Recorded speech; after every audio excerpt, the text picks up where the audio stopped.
controversial new Tekken character. Born with crimson eyes. Why is she controversial? By her renowned fortune teller grandmother. Developed a deep fascination with wildlife. Reasons. A whole book on why, I suppose. Because she's not Julia. With foes for survival. No, I mean, people don't care about Julia. In martial arts and quickly advanced at an astonishing pace. She's controversial for lots of reasons. One, she like legitimate reasons. And skilled martial artists from all over. I mean, sure. Sought to test their skills against her. One is she's from Madagascar, and her concept art had way darker skin than her character in the game. And not just that, but like all the ladies in Tekken lately have been looking like they've been made out of a character creator, while all the dudes are like amazingly like detailed and. I mean, like all the women look like they're from like a previous generation. Because they're so like weirdly featureless. They're like featureless essentially. Like they look like they're out of a character creator. Like they're just changing the haircut and the makak slightly. It's so weird. Being the industry that this is, I would have expected it to be the other way around. No. You're misunderstanding me, I think. But what? You know, because they're putting like texture and stuff on the guys, but you can't put that on a woman because you know they need them to be like smooth and stuff. It's just they're lacking, you know, like wrinkles and depth in artistic. We need Lady Jack is what you're saying. No. So this character started out looking like a pretty normal character, and then she busts out the stripper pole. And it's just kind of God, yeah. What and she's from Madagascar, so she has the tail of one of those monkeys from that Madagascar movie, I guess. Oh no! You know, I don't like how you said that. I really don't. This keeps getting worse and worse. You know what I'm talking about? The singing monkeys. Madagascar. No, I don't know what that is. A lemur? Yeah, lemur monkeys. They're from She has Madagascar. a lemur tail. I assume. She has a lemur monkey tail. Yeah. Spirit. Oh, also snakes. By the way, this is the new ogre. She has some ogre moves because she's got spirit snakes. Thank you, Bradsky. So ogre / true ogre was a, Tekken boss / adversary from like 3 or 4 earlier in the series, who had giant snake arms. Yeah, he was 3. He was the 3 final boss. Yeah. Yeah. People would love for ogres or true ogre to come back. Probably just regular ogre, honestly, because Tekken 3, Tekken Tag, kind of a mainstay, but has been gone since then. Outside of Tag 2, who had everybody, but but now we get this. It's just kind of like frustrating. So and like everyone just. So have you seen the meme? You've seen the Babadook, or at least the Babadook meme where. No. The mom just can't take it anymore. She snaps and she yells at her kid, "Why can't you just be normal?" And it cuts to the kid in the back who's screaming and kicking the back of the seat. That's how everybody is with Tekken right now. Everyone's like, "Why can't you just be normal?" And the creators are just the kid. Well, wasn't it the case where so everyone really hated season 1's content drops? Because it was a new team that they were training. It's complicated. But then they reverted it back to a previous team that's supposed to be better for season 2? It's like I said, there's a book about Tekken 8. You're getting some of the details, but you're kind of getting some stuff wrong. Look. I mean, I want to be educated. Everything made a mistake. They started going in a bad direction when they gave Nina Williams a gun. And they've just been escalating from there. This was a martial arts fighting game, and then they started giving everyone guns and stuff. I'm sorry, are you talking about the Nina Williams action brawler game, or are you talking about No, I'm talking about the Tekken 8 character that's Nina Williams, the martial artist, and now she just has a gun. And everyone was like, okay, well that's weird. She just pulls out a gun and combos and starts shooting. That is in fact it just gets crazy. And by the time her sister comes out, her sister, Anna Williams, she just has a rocket launcher. And of course she does, because, in one of the Tekken endings, she shoots a rocket launcher. So now she just has it as one of her movesets, as one of her moves. But let's continue. It's just they need to be normal, and they're not. They got weird. Normal. It got weird. We got weird when they got fucking Clive. It's been weird. And Tekken 7 had like weird, but good weird. Like, oh, they put a Street Fighter character in Tekken? Oh, that's weird. Oh, it kind of works? Oh, that's really weird. But this is bad weird. Speaking of bad weird. Hey, this game came out and it's not doing too hot. Nah, I mean, I don't want to hear it from you or Chris Davis, okay? You fucking, you know, what is it? Alone in the Dark Glazers? I think this scored better than that. So if this is even remotely interesting, I feel like I said nothing, motherfucker. I said nothing. I don't care. That is true. I'm making a point. This is a 66 on Metacritic, which is better than Alone in the Dark. Also, from a developer of games that you've played, Nick, and enjoyed, I think, right? The pleasure is all mine. I mean, a rescued project from a developer. The Chinese Room? Well, they've been rescuing it for like 3 fucking years. At some point, you just got to start calling it their game, okay? I'm not the Chinese saying... Room? Look, I like Chinese Room. I like a few Chinese Room games. I loved A Machine for Pigs. Look, I'm just saying. I have played a handful of hours of the original Vampire the Masquerade. Yeah. And it seems like it's kind of lost its identity here. Right? Well, it's more of an action game than an RPG now, it seems. Is that what they're saying? I mean, I'm asking you. Yeah. So I've always just assumed that this was going to be bad, so I just stopped paying attention to it because there's no way it could be like Bloodlines 1. But I have not been watching reviews or reading reviews. But like I'm saying, like don't, you know, we have some people in our community who are like, oh, well, you know, whatever, that score's fine. I'm interested in this game. I'm not saying I wouldn't even. I'm not even saying I wouldn't try it. I feel like you're jumping down my throat unnecessarily here because you brought up. The dark.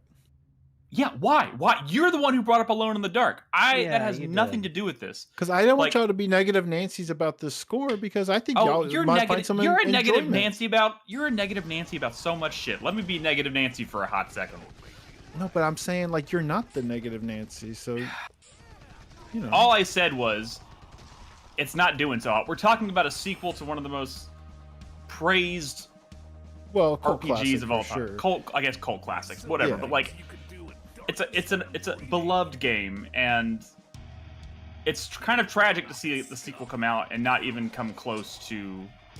Well, I mean, like, don't forget that like Bloodlines 1 at launch did not like score amazingly well, mostly because that game was kind of fucked at launch. It was sort of saved by the fandom over the years through patches. I mean, whatever. Like it wasn't like a tragedy or anything, but like what are people saying about this new one? It's not like bugs and stuff, is it? I don't know. How do you feel about this one, Chris Davis? I mean, it looks like Return to Castle Wolfenstein. Yeah, you kill a lot of Nazis. Okay. It's great. Okay. And this is free, by the way. Ooh, a free Nazi killer? Yeah. I'll play that. Is it out? I think it came out this week. Yeah. I'll download a free Nazi killer. Why would y'all say something so controversial? I'd like to play a free Nazi killer? Yeah. Why are you guys getting political? There's like rat bombs you can throw at people. It's just wacky Return to Castle Wolfenstein. That's just fine. There's nothing wrong with that. I mean, was Return to Castle Wolfenstein not already wacky? Well, I mean, pretty silly. It was. I wouldn't call it wacky, but Darkenstein. Oh my god, this game is called Darkenstein. Yeah. Holy shit, that's the craziest thing I've ever heard. Yeah. Darkenstein. Yeah. What the fuck? It's another Microprose project. They're really is hard. That legal? Yeah. Is it? I mean, until a lawyer sues them and says it's not. Cool. Oh my god. I'm adding this to my library right now. Right now. Hyped? Crispy, hey guys, you alive, Crispy? You hyped? Hey, Darkenstein is in our family library now. Oh yeah. For the lowest price of free. What? Dreamspell. Why would that not be legal? Because it looks like Wolfenstein. Fuck oh my Darkenstein. God. We're talking about hype shit. And Monster Hunter. Can I want that Alma costume for myself though. Let's be real. For yourself? What does that mean? Well, I don't want Alma to wear it. I want to wear it. Oh, I don't want to wear I that. get it. I want to wear the Alma outfit. Oh my god, that's weird.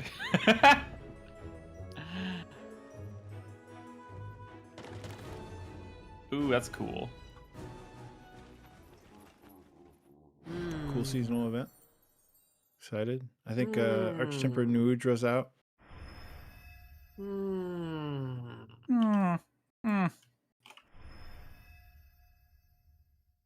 I mean, Monster Hunter is just quietly doing what they do well and continuing to put out free content while new internet is really angry for some reason.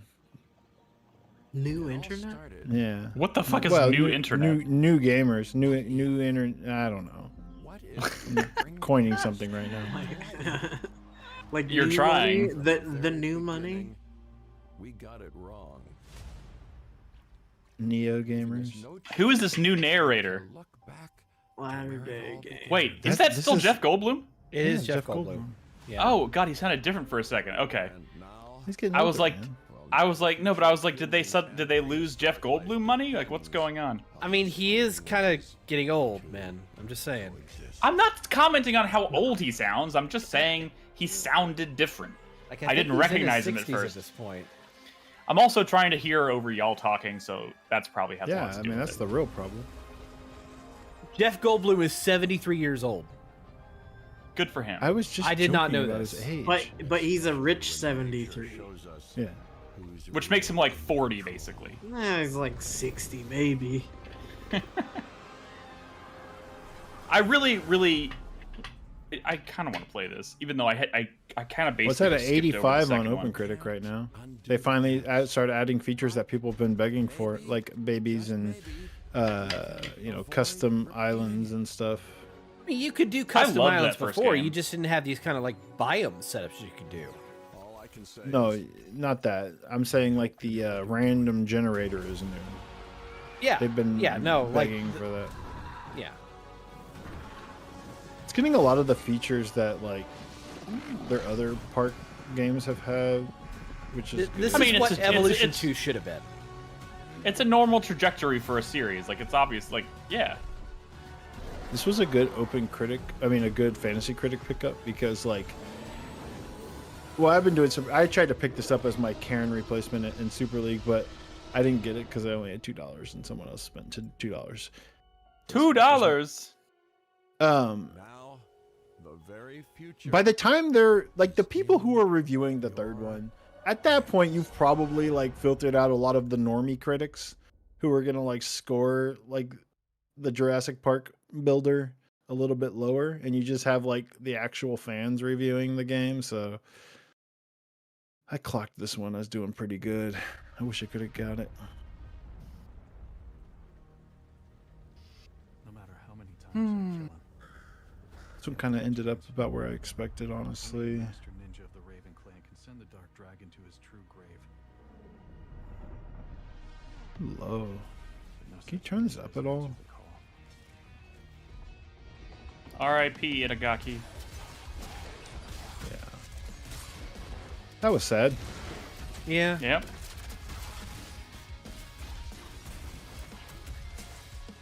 How old was he? I think 58, I believe. 58. Yeah. Just cut me down then and there. You have no idea, do you? So the 82 on OpenCritic. It is. I was crashing out a little bit reading the reviews, and so many were complaining about the story, and I'm like, bro. In the Ninja I know Gaiden Ninja game? Gaiden has been gone for a long time, Yeah. but like, But you've I clearly cannot forgotten. think of a franchise where you should probably be never. I mean, like the worst. I mean, no, you just. It's one of those where we decided a long time ago we're going to give it a pass for having just an awful story. It's just too awesome to look at. It's just we're not what we're here for. Yeah. But whatever. Time has passed. Maybe they thought Team Ninja or Platinum Games could save the storytelling of this Team Ninja series. Guys, I look over to chat and there's someone with a very nice comment about the fact that we still stream, and I read the name and it's Chlamydia. Thanks, Chlamydia. Chlamydia. With a U. You can't even like enunciate that so it doesn't sound like chlamydia. It's... That's not what I was thinking, but yeah. Brings back my childhood. What do you mean that's not what you were thinking? You weren't. Did you create the name chlamydia when you were a child, or did you go by something else? I was thinking chlamydia, but remove the L. Oh my God! Really? You had to reach that far to make it dirty when it was just right there in front of your face. It's not even hidden for that's Tingus Goose. What is okay, going this, on here? In the fuck is this? This is making me uncomfortable. I feel like there are multiple. What the fuck? there have been multiple. Oh, that's just a fetish. Oh, what the fuck? What's the fucking game called? Thanks for helping, or. Oh my Thank God! goodness you're here. Thank goodness you're here. This is some body horror shit, what? right? I've seen. Kind of? Well, goes beyond body horror. I don't know. This is. Oh my God! I have concerns. I like this. This is funny. What the fuck? Is this a clicker? Yeah, probably. I mean, half the games that come out on Steam these days are clickers, so.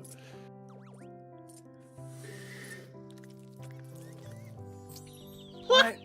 I just. What the fuck? It doesn't stop. The goose with the fingers really kind of creeps me out. It's Goose. Look at this. Look at this background, though. Look at this art. Oh, that cat has teeth growing out of its stomach and its back. This is a cat, half light bulb.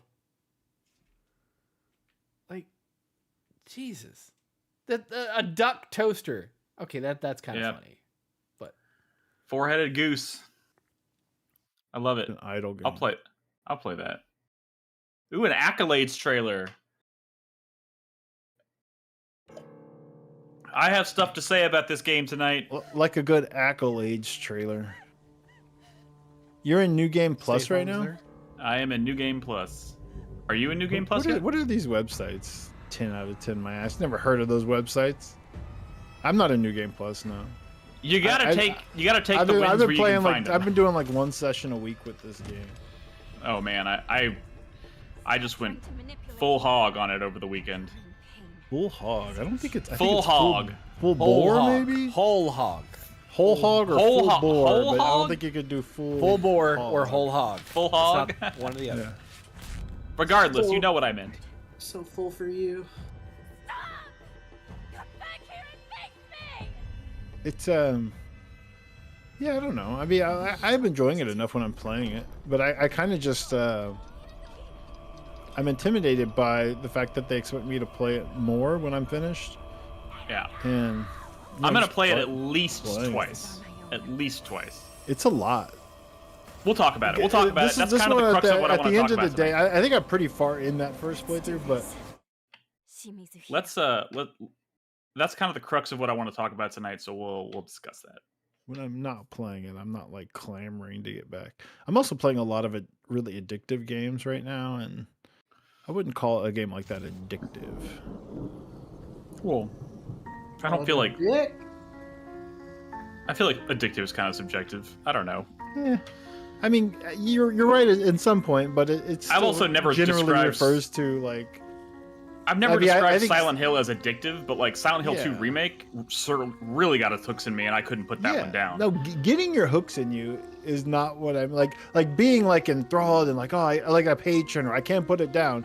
That's not what I mean. But when I say like addictive, I mean like a Hades 2. Literally, I can't stop starting new runs after I finish runs. You know, it's like that's addictive. Or like Ball Pit, or there's a lot of addictive games out right now. Guys, I'm gonna end up buying that fucking gambling game that we played on the stream last week. Cloaks and Daggers or whatever. Is that what it was called? Here's the thing. I gotta be honest with you, Nick. I'm glad you enjoyed it. Usually you don't have the patience to even consider something like that, but it was sort of like thrust upon you, and that's great. But like there are I know. there are games that with a very similar like energy that are more skinned towards something that would be appealing to you, like explicitly like horror Slay the Spire likes, you know, or like you know, like or like Inscription. Like you like Inscription, right? Yeah, I love Inscription. So, Inscription like, is one of those games that the more time passes, I regret not putting it on my top 10 that year. You didn't put Inscription on your top 10. And you finished it? Like all of it? Yeah. It just barely missed my list. Yeah. It was hard. It was a hard choice, and I regret it. I regret it. So like Clover Pit, right? Like you won't like Clover Pit is like Slot Machine Balatro, but it's like Inscription's, even a more horrific Inscription setting kind of. It's I don't depraved. doubt it. I don't depraved doubt it. Slot Machine Balatro. It's made by the creators of actually I don't know the creator, but it has like Buckshot Roulette energy. It's not that creator, but it is very similar. Are you familiar with Buckshot Roulette? That's another game I think you'd like. Oh man, that's a I'm looking at my 2021 I don't list. want to hear this. I don't want to hear this. Okay, can we pause? What? Can we pause? What? I'm just gonna ask you before you continue to say what you're about to say. That's might upset me. You like Act 1, 2, and 3. You finished Inscription. Yes, 100%. Before you did this list. Yes. Okay. All right. Continue. I did, and I. So honestly, what bumped Inscription off the list, which was my number 2 game of that year, I believe. Yes, I know. The game that bumped Inscription on my list is an indie game that I loved so much. I was like, there's zero version of this list where I don't include this game, and that was Death's Door. But in retrospect, I almost feel like I should have. Number 9 was Resident Evil Village. I almost feel like I should have bumped Village for Inscription. What? You? Oh, it was too goofy for you, I think. I loved it. I loved it, but it didn't quite rise to the level of. What was your number 7 for me? What was your number 8? Psychonauts 2. Really?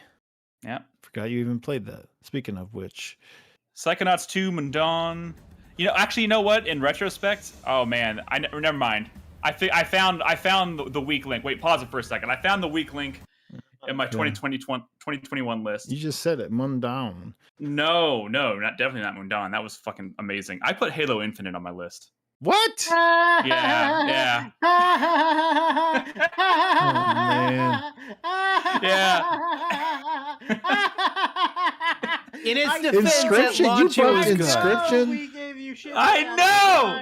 Inscription. I regret nothing about my list except for Halo Infinite, and I should have put Inscription on the list and kicked that off. Other than that, I hate live service games. This fucking. You like the campaign. The grappling hook was pretty cool. Hey, I I really was like going to the ask if campaign, anybody here played Keeper, but I know that's not true because no one bought it. So, Fuck off, Brad. Fuck off so hard. Oh no, this is not related to the fact that you were puffed up over yet another Game Pass game you bought for the Steam family. But no, this is more about the fact that like, oh my god, the numbers for this game are fucking dire. It had no marketing campaign. Stop. I mean, are we surprised? Don't make me post the Northern Lion clip, okay? Stop it. I did not even realize this game was out until I saw. But you bought it. Yeah, I did. Yeah, what's the problem? The fact that we know what this game is means that there is some marketing. Who's wrong? It's a double fine. No, like the fact that every failed, the answer from every single gamer about a failed game is they didn't have a.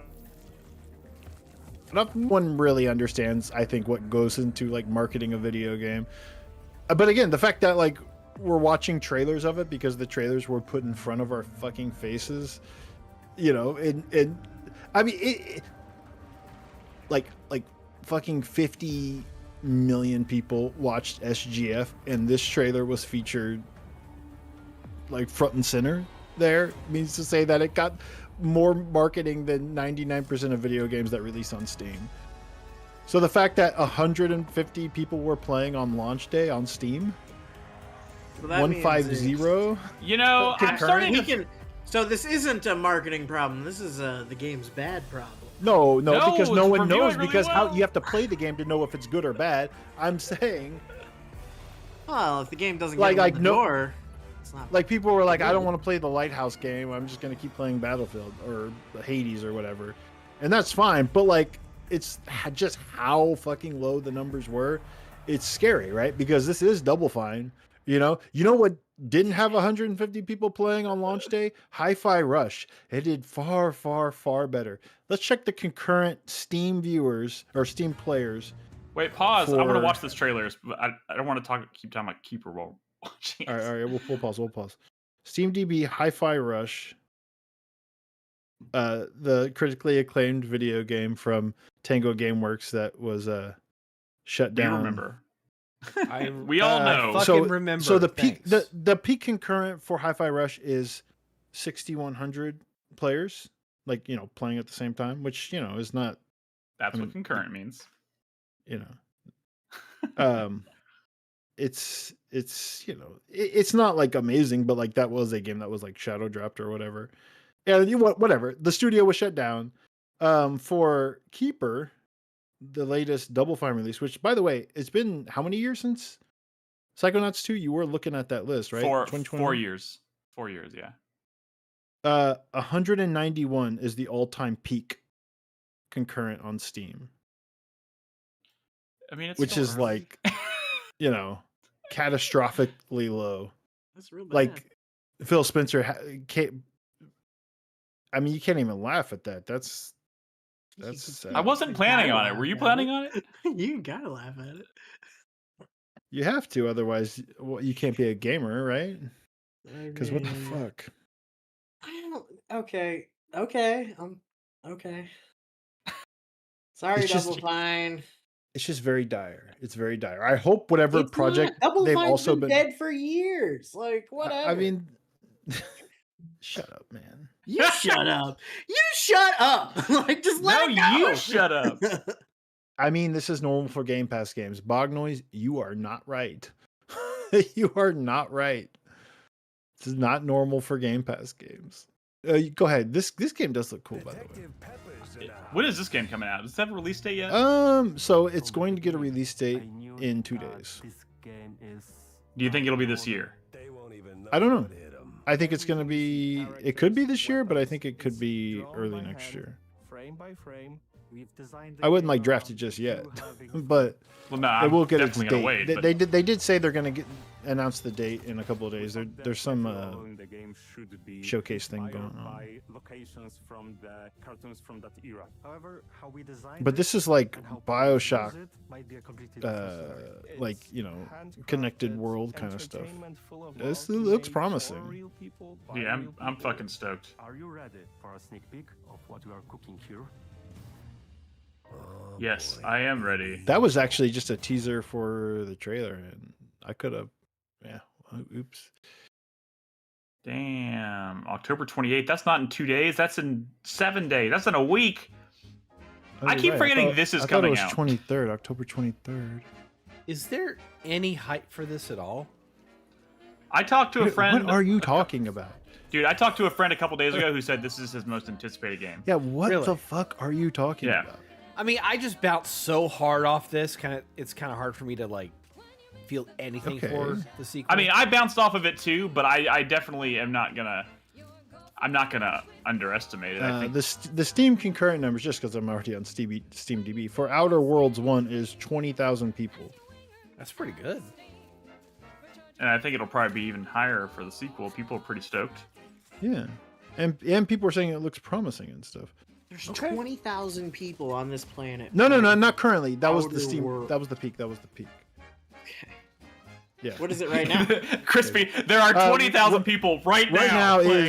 is 430, which is It's not like bad for a game that's 30,000 people showed up in fucking Boston or something for the No Kings protest. Like, to think that those people would all just be home somewhere on the planet playing the Outer Worlds. That was probably in like the launch week of the game.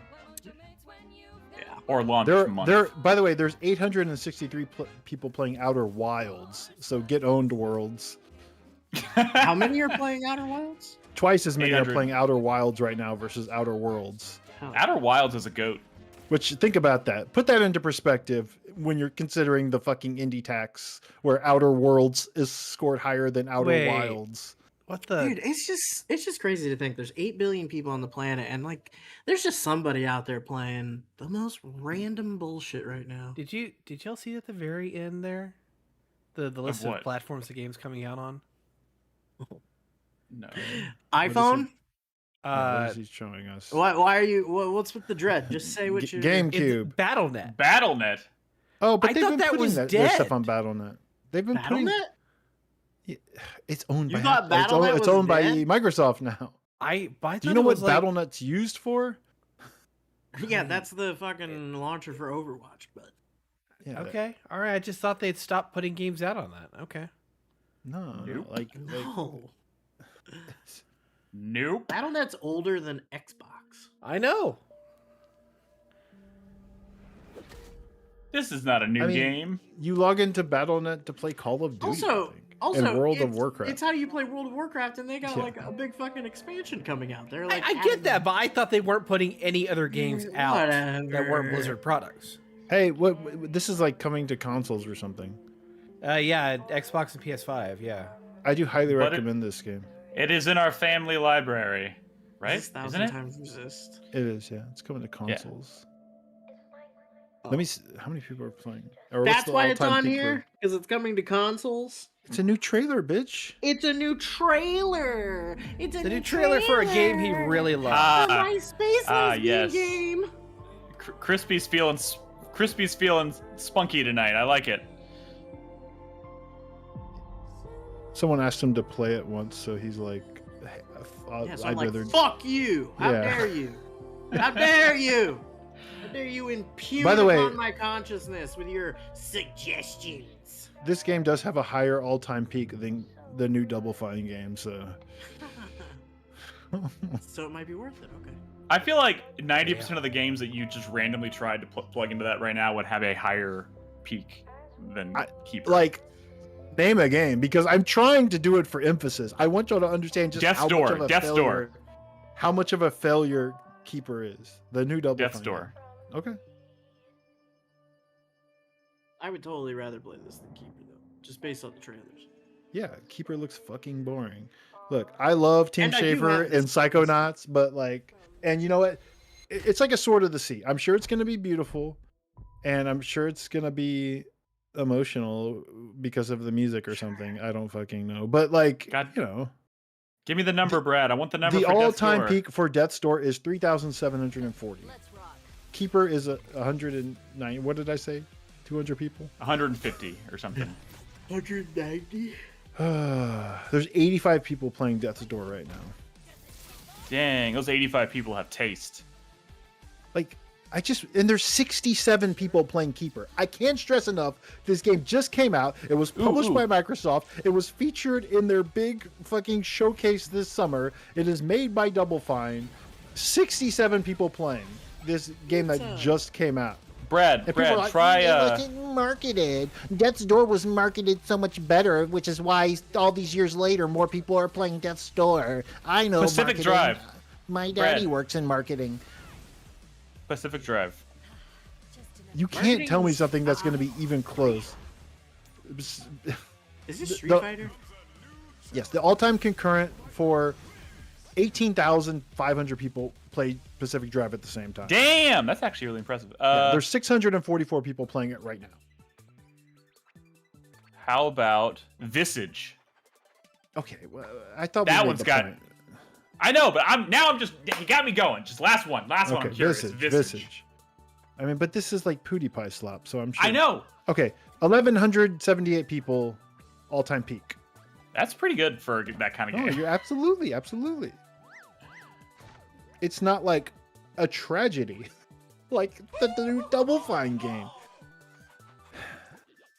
Like, Lovely, like thank you you. understand? It is- Like, what is It's anti unstacking? Everybody Unstacking? watched. Everyone watched Stacking. the documentary, Or is and it then we're stacking? like, fuck this studio. I want them to fail. Stacking did not even launch on Steam. They came out years later after the 360 version, and the all-time peak for stacking is 660. Oh no! like that's not even a good barometer because that game didn't launch on Steam. It will. That number. What's a Double Fine game that launched on Steam? That number for Keeper will go up. Psychonauts 2, right? Was also Right? on Game It'll go Pass. up. No, it's not going to go up. I mean, I don't think so. Like usually launch day or launch weekend is like, unless it's just a bad time right now. It's just there are so many games out right now that are like really big that I feel like it's just people are having trouble justifying spending the time or the money. I don't know. I'm telling you, it's the documentary. People watched the doc, and then they were like, "Man, fuck these guys." Double Fine insists upon themselves. It insists upon itself. Hey, did that documentary come out on Steam? What's the peak viewers? Oh, I'm saying, too bad we can't look up likes on YouTube anymore, right? Or can you? There's so much the reason I don't think it's marketing or like it's much more than just marketing is because the game was marketed.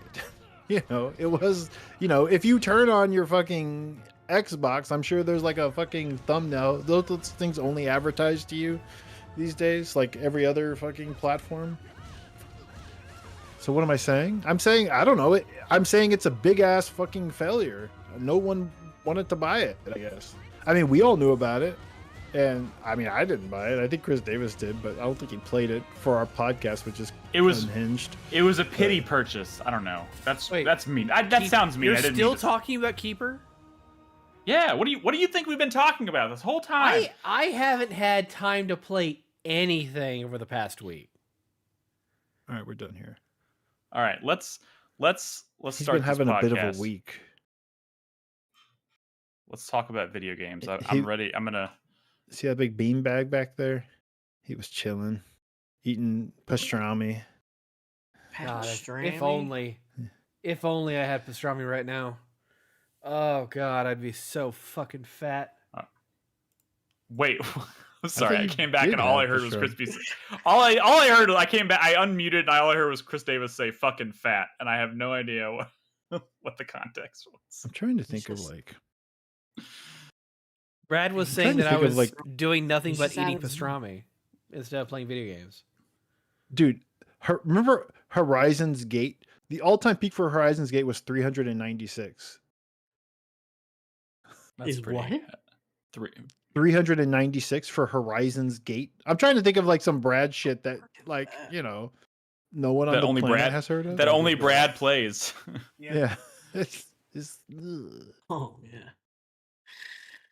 What was the one has the worst name? Crystal Project. Do y'all remember me talking about this? I do remember Crystal Project. Yeah, I even had that installed on my Steam Deck for a little while, and then I was like, it's not happening. Dude, that has an all-time peak of 825. I think I guess, but I wonder, can you pull up the database of like the peak count and like just sort by lowest first and see how long it takes you to get to Keeper? No, because there are games that like nobody buys. Is it possible that an inordinate amount of people who normally would play video games saw a trailer for Keeper, saw it's about a walking lighthouse, and just for whatever reason said, not for me? Okay. Yeah, that's possible. So here's the thing. Keeper and Double Fine. Yeah, no, I think that's exactly what happened. Crispy. It was also like, $30 or whatever. Which, whatever, it was pretty. Oh yeah, well there you should be allowed to ask $30 for a pretty. You game, should whatever. be, but here's the thing. It's also like a terrible time. There's lots of games unprecedented economic times. Yeah. We are living in unprecedented economic times. Yeah. Keeper is nowhere near the biggest tragedy. In the same showcase where they were showing like Keeper, they showed a game called Dreams of Another. Do you remember a guy wearing pajamas, walking around with an AK, like shooting clouds and turning it into like art? Do you remember this? Dreams of Another. And it had a very like impressionist art style. I don't remember this actually, but I been in multiple you. showcases featured in Trailer Talk.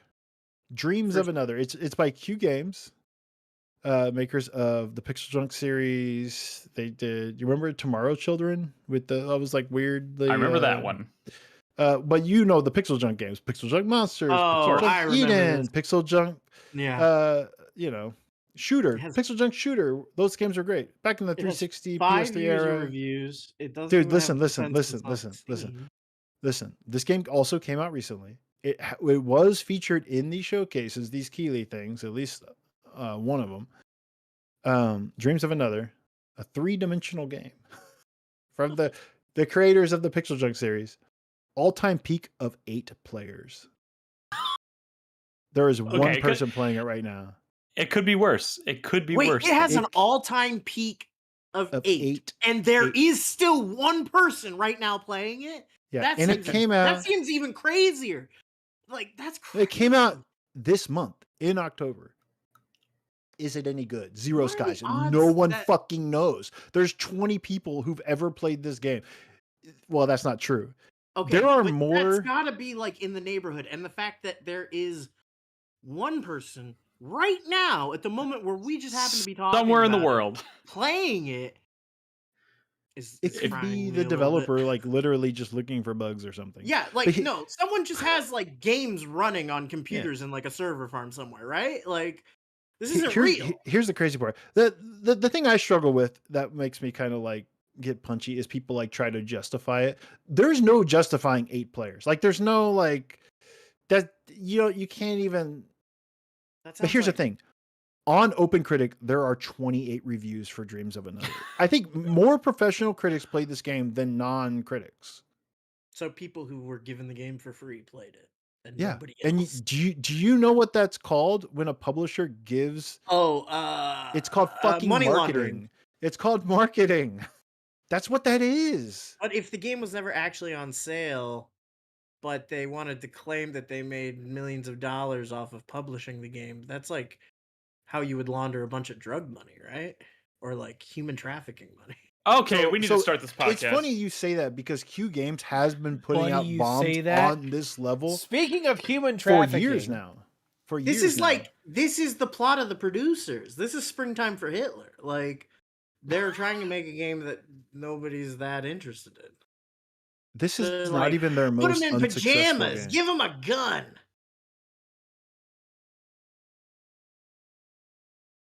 It's the same developer as that game. All You Need Is Help from last year, where we had the same conversation, which has an all-time peak of 19. I'm recording. Says that there have been reports that games that have concurrence under 500 are completely inaccurate because the tracker breaks when you get below that number. No one cares. But I mean, because, under 500. But like, when you see 8, does that mean like it could actually be 16? Or like, I mean, it doesn't mean 20,000, right? Hey, Brad. Yeah, we do need to start this podcast. Yeah, let's get started. If you want to continue this conversation on the podcast, I'm happy to do it. I don't think so. Crispy, is your background Batman drop kicking a child? Who is he drop kicking? Yeah, like a little squid child. Yeah, absolutely. It's absolute Batman. So it's not who's the normal squid child? Batman. He's one of Black Mask's henchmen. So it's not like a trick-or-treater. Oh, he deserves it if that's what you're asking. Yeah, the little child getting drop kicked deserves it for sure. I have heard that Absolute Batman is something. It's incredible. It's so good. It's so good. I mean, he drop kicks a pissed child. Off by how good it is. Like, yeah, I don't know. Like, I was just reading issue like 4, I think, and he talks about how he got to be the Batman he is in this, which is like he started off like normal Bruce Wayne, where he was doing like theatrics and he's sneaking around and being a ninja and stuff, and then it was like, this is stupid, and he just kept upping it and upping it and upping it, and now he's like he's like Bane. He's like a fucking monster. So Bognoise, like, you're right, because Thumper has like 3,000 reviews on Steam, so like that doesn't make sense really. But All right, is everybody recording? Yes. Yeah, I'm recording. All right. Dreams of Another has 5 reviews. Crispy, you recording? Recording. Cool. And it's getting the right microphone? Yeti, yeah. All right. Roll call starts now. Brad. Hello. Crispy. Hello. Chris Davis. Hello, I am also here.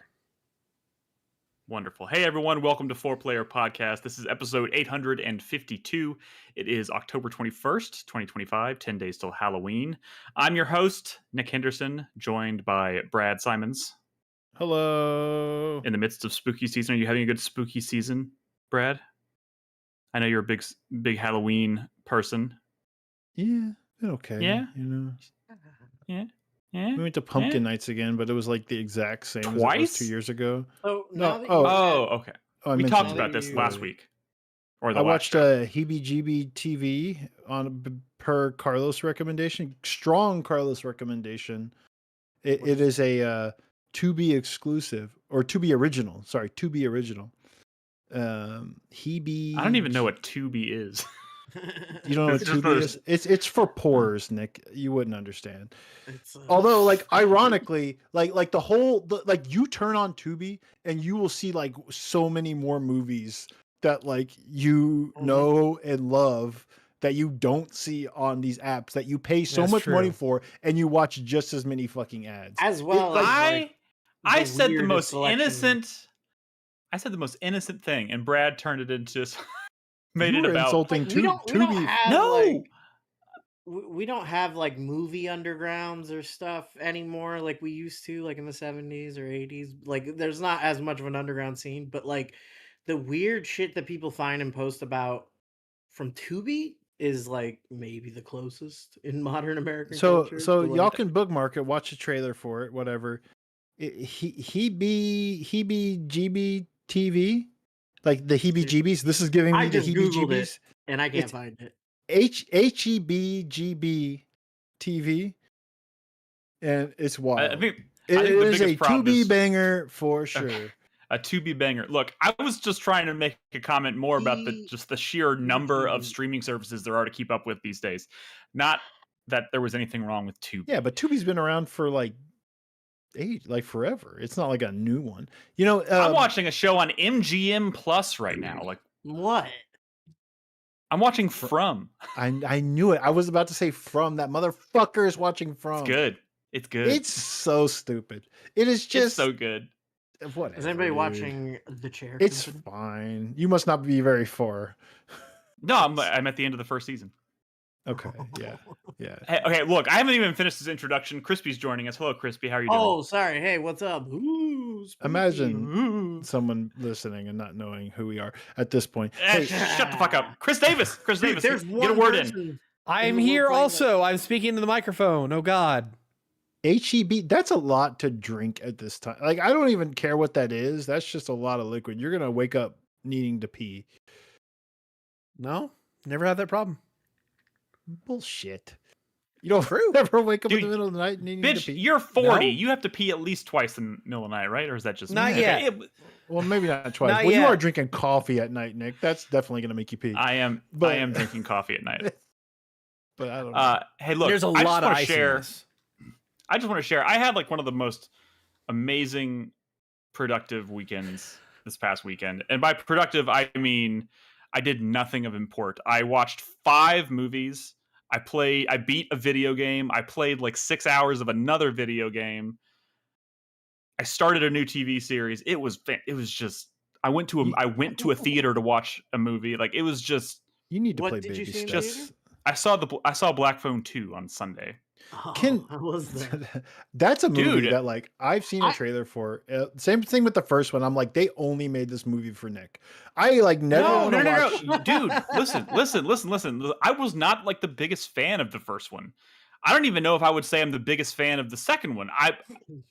But like quite honestly, I was just curious about it because like for all intents and purposes, wasn't even really planning on seeing it, but for all intents and purposes, if you've seen the first one, the first thing that comes to mind is the sequel shouldn't exist. But not only does it exist, everybody out there is talking about it like it's like shockingly better than the first one by like a long shot, and it's and it justifies its existence. So I was curious. So I went and saw it, and sure enough, that's a wild movie. They take some bold swings. It's I'm just into one it. of those. It's just one of those things where it's like I went to Walmart the other day, and like in the fucking Halloween aisle, they just had a bunch of the what's the grabber. bad guy, the grabbers. Really, what Yeah. it's called? That's what it's Yeah, called. they had yeah. a bunch of the grabber masks, like right next to like Jason and Dude, Freddy and like all this other shit, and you're just like, this AstroTurf. This is a plant. It reminds me Like- of it's one of those horror movies which was not very good, but for some reason, maybe because it had a good trailer, it was weirdly successful. So like the fact that we even got a sequel was super weird. What, we're getting a sequel to Black Phone, but yeah, it's one of those ones you look into and it was like weirdly successful, like these horror movies are sometimes. So people were like, of course it's better than the first one because the first one sucked. It should have never been. The first one didn't suck. It just didn't blow. It wasn't like the most.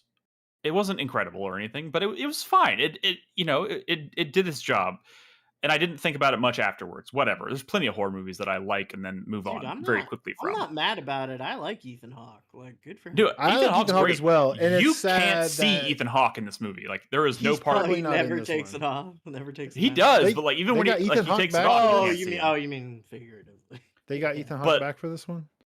Yeah. But also worth noting, and what I will say is, I didn't. First of all, this sequel does some like really interesting stuff with like cinematography for the in the interest of like telling the story in terms of like the story. They literally, this is like a minor spoiler, but like they have basically turned this villain from the first movie into like a modern day Freddy Krueger in this movie. So they like, made him supernatural, right? Yeah. I mean, there was supernatural elements in the first one, but like here, it's just like whole hog, right? Wait, full bore, whatever. The supernatural elements from the first one were kind of unrelated to him specifically. Yeah, I mean, he was a living, breathing serial killer in the first one, and just a dude. His victim, who was being held hostage, was getting phone calls from ghosts of kids that he had already killed, trying to help him escape. This one, he's like fucking Freddy Krueger. So like, one of the main characters in this movie is constantly falling asleep and when she falls asleep, it becomes like a dream nightmare situation where he's stalking them, right? But like, when she falls asleep, all it does to kind of indicate to you that she's asleep is like the screen, like a subtle like filter fades in that makes it look like it's filmed in like the 1960s or 1970s. Like, it's super like fuzzy and kind of like staticky and like, but like they don't expressly tell you anything has changed. It's just, you just kind of like pick up on it because it's like a visual cue, and they use in really interesting ways throughout the whole movie. Like, I don't know, it takes some bold swings, it does some crazy shit, and it gets pretty wild, and I had a great time with it. How many stars on Letterboxd? Shut the fuck up. Don't. I'm asking. No, I don't want to tell you that. I don't want to tell you that. Wait, did you rate it on Letterboxd? No, I didn't rate it on. Oh, okay. God damn it. No, it was going to be a transition back to me saying that Carlos gave Heebie Jeebie TV 5 stars on Letterboxd. Ooh. He pitched it as like an Adult Swim version of like Goosebumps or something, which is not like a bad pitch. I don't know if it was entirely accurate, but it was pretty good. It's a movie. The website has that kind of like Mondo like video vortex. It's very 90s, but yeah, it's okay. At the risk, how do you spell it again? It's like H-E. No, Brad. It's H-E, like uppercase H, lowercase E. Okay. Then BGB. Bravo, Golf, Bravo. Oh, okay. Found it. See, I never would have guessed that. I have the heebie-jeebies. Yeah, but you saying that is I never would have guessed you spelled whatever. We're moving on. You just kept saying it over and over. He's helping. Heebie-jeebie TV. It's heebie-jeebie TV. Heebie. I've added it to my watch list. I watched 4 horror movies over the weekend. Some of them were better than others. But what were the bad ones? If Black Phone 2 was the standout. No, Black Phone. I watched The Woman in Black, Gretel and Hansel. The Woman in Black. Yeah, The Woman in Black. The one with Daniel Radcliffe. Oh yeah, that's kind of whatever. I thought it was all right. It was fine. It was okay. Gretel and Hansel. Oh wait, The Raven. I watched The Raven with John Cusack. wait, Gretel and Hansel's I think kind of slaps. But it's like a slow burn. It's not for black phone enjoyers.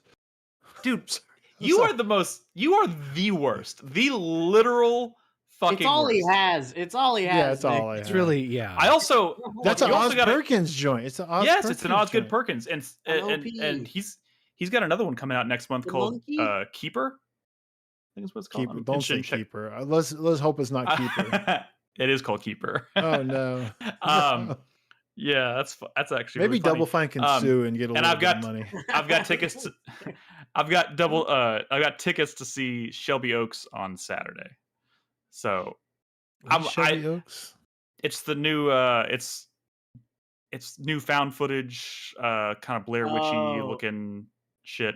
What is there's a Guillermo del Toro Frankenstein. Is that out? Yeah.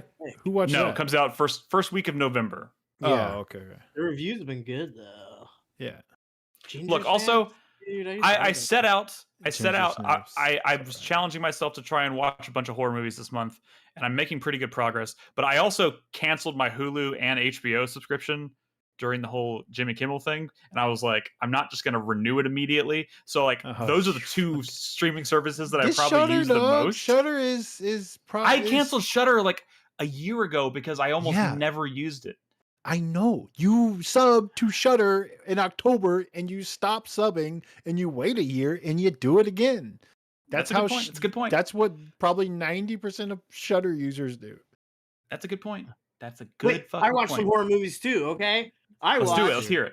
Francis Ford Coppola's Dracula. Oh, Wait, God. Francis Ford Coppola's Bram Stoker's Dracula. Yeah. Damn, it's a mouthful. Pretty good. Over. It's pretty good. It's a little too long, but it's pretty good. It's a little too long. Okay. Keanu Reeves does not have a good English accent, but it's still pretty good. No. And I watched The Menu again. It's a great movie. Fucking love that movie. So good. And I told you guys I watched Cabin in the Woods, right? Yes. You did. Yes. You did. We don't need to rehash. Then I'm all that. caught up. The This is Menu, a lot of horror wait, movies for me. The Menu is a horror movie? I've only ever seen the Whatever. trailer. It's a fucking black comedy suspense movie. It's actually the only movies I've watched, I think. Oh. And then the other random movie that I watched, and this is just because my wife decided she wanted to watch it, and I realized I had never seen it, was Runaway Jury. Oh, have you also not seen that? with John Cusack. I feel like I had to watch that in like a civics class. Yeah, probably. She's a John Cusack head? I mean, I guess. I mean, I don't know. It's Dude, does she like High Fidelity? At the end. Although it wouldn't be High Fidelity. It would be like some shit like Gross Point Blank. I don't yeah. Well, probably not even that. What's like a John Cusack movie that's like, after his career was kind of like what's the one on the like a Runaway Jury. Yeah. No. He did one. I liked Runaway Jury. It's pretty good. Sure. John Grisham or 2012. 2012 is the big. The big. John Cusack was almost played the villain in Dexter New Blood. He was the first. He was the first casting choice before he was. No, Clancy Brown from. Mr. Clancy Krabs. Brown's worth it though. Yeah, Mr. Krabs. Yeah. No, yeah, Clancy Brown was great, but John Cusack was the first actor up for the role, which I thought was interesting. Huh. Anyways, anything else? Any other Halloween Hot Tub Time banter? Machine. That's probably what you should have said. Yeah, there you John go. Cusack is in Hot Tub Time Machine? Yeah, dude. Yes. He's the main character in Hot Tub Time. I've never seen it. Oh, that's Didn't a they good make one. like a It's okay. sequel to Actually, that? I don't know if it's still good. But It's I watched it okay. when it came out and I liked it. The second one's not good. The first one's okay. The first one's probably not good. Wait, It also has a young Sebastian Stan before he was famous. He's like the villain. Oh. Fascinating. The villain of Hot Tub Time Machine? Yeah, It's he's like an evil Sea Patrol guy. What a title Okay. to your name. Yeah. Fascinating. All right. Anyways, guys, welcome. I'm about halfway through the Night of the Living Dummy 2 Oh, nice. with this horrible cover art. Yeah. Oh my God, they ruined it. Oh, the original Yeah. cover art was so good. God, they fucking. Yeah, but this was me. in a cheap ass box set and half price book, so I'm like, I'm Yeah, getting that yeah. ugly one. Anyways, before we get started into the actual video game discussion, I just wanted to go ahead and mention at the top of the show, guys, if you listen to us, if you happen to watch us live, this is going to affect you maybe more than others. If you tune in to watch us record these live, which right now we record on Tuesday nights, starting next week, it looks like we're going to be switching nights to Thursday, which we actually used to record on Thursdays a long time ago. Going back to Thursday. Going back to Thursday nights. So no, nothing to apologize. My fault. We have moved things around for numbers of reasons. So starting next week, Thursday nights is the night. I'm also going to be moving around some of the kind of like production stuff so that hopefully that doesn't delay the posting of the show too terribly much. But it will have an effect, obviously, because I'm not going to record these and then immediately edit them that night. So I'll do what I can. But yeah, so just keep that in mind. After tonight, we'll be back recording on Thursday of next week. And yeah, that's the only little bit of housekeeping I have. So we're gonna do it. We're gonna talk about video games. I know. What is this, Crispy? What is this? Sometimes never mind. I'm not gonna. Audio podcast medium. I know. I just see pictures of me pop up behind Crispy while we're recording, and I don't know what to think. I'm like, where do you get someone these touching pictures? a picture of me? Oh god, it just distracts me. Now I don't know what he just I think this was derailed from when me. you were like out of town for a week or something, and that was your Carlos headshot. Nightshader was when you tried to become an actor. For your attention. Fair enough. All right, so we're gonna talk a little bit more about. There's a couple ones we're gonna revisit tonight. So like Silent Hill F, Hades 2. I want to talk a little bit about those. But first, I figured we'd start with some new shit. And that, Brad, that means I'm putting the ball in your court. My shit's so new, the game's not even out yet. Whoa. Like some kind of demonstration copy? The new Devolver digital joint. So here's the thing. There's a little bit of a setup here. We do have footage, right? There's a little bit of setup. That's a you question. So I was looking for... So, there's tragedy happening over in my Fantasy Critic Discord league. And Karen got delayed, and then Mina the Hollower got delayed. So what became like an easy win for me this year became like a extreme nail biter, because that league only allows one single drop, and that drop is a will not release game that has to be drafted, not even a bidded on game. One drafted will not release can be dropped, which I did for Karen. Dropped Karen, and then a week later I found out Mina the Hollower got delayed, and I'm like, oh my god, things are going bad. Poorly, That's what right? you get. So not only did I lose Mina the Hollower, and I have to hold it. It's a 70, right? When we went from a 90 to a 70, we just lost 20 points. I have to replace Karen. Now let me be clear here. This division I'm in has 12 players with roster sizes of, I believe, 12. Like the roster size is 12. So, and it's almost November and most people are full. So when I say that there's not a lot of games to pick up, like I really mean it. I mean it, because so many games have been drafted just because due to the fact that like there's so many players and our rosters are huge. 3, 4, 5, 6, 7. Yeah, it's 12. The rosters are 12. So it's been slim pickings out there, but it got me doing some research. Luckily, there's the new Steam Next Fest that was going on. So I saw, and Forestrike just got a date, right? So they have a demo out, they got a date. It is Devolver published. And I was like, okay, I'm going to try this. But what originally started as research for Fantasy Critic, and I did end up picking up this game. Now, let me be clear. A game in here. which you will announce the title of shortly. He said, I thought I already said said Forestrike. Are we showing footage? Okay. Yeah, Forestrike. Yes, Forestrike is the game. The new Devolver digital joint. It comes out in November. There is a demo. And so do you remember when I talked about the game Shogun Showdown last year? Which was a turn-based like martial arts game where, I mean, this is like real-time Shogun Showdown, essentially. If you don't know Shogun Showdown, it was like you're one character in the middle of and you're like fighting multiple dudes and it's a roguelike. But that game, it was turn-based, right? So you did a lot of like repositioning and like strikes to take down your enemy because you were always like surrounded, right? So you do a lot of like, I'm gonna throw the enemy behind me and he's gonna hit the guy behind me before that guy can attack me. And it was very deliberate. It was turn-based. It was very like much like Into the Breach, if you will. You always knew what was about to happen. So and you had to use your skills to get out of the fight, hopefully without taking a hit, right? But it was turn-based, right? So this is a similar idea, but it's real time. But the reason it's not just like an action brawler is because everything is very slow and deliberate. So it could be a turn-based game, and it is that same philosophy. It is a roguelike. You literally have 3 health when you start this game, so you can't get hit much.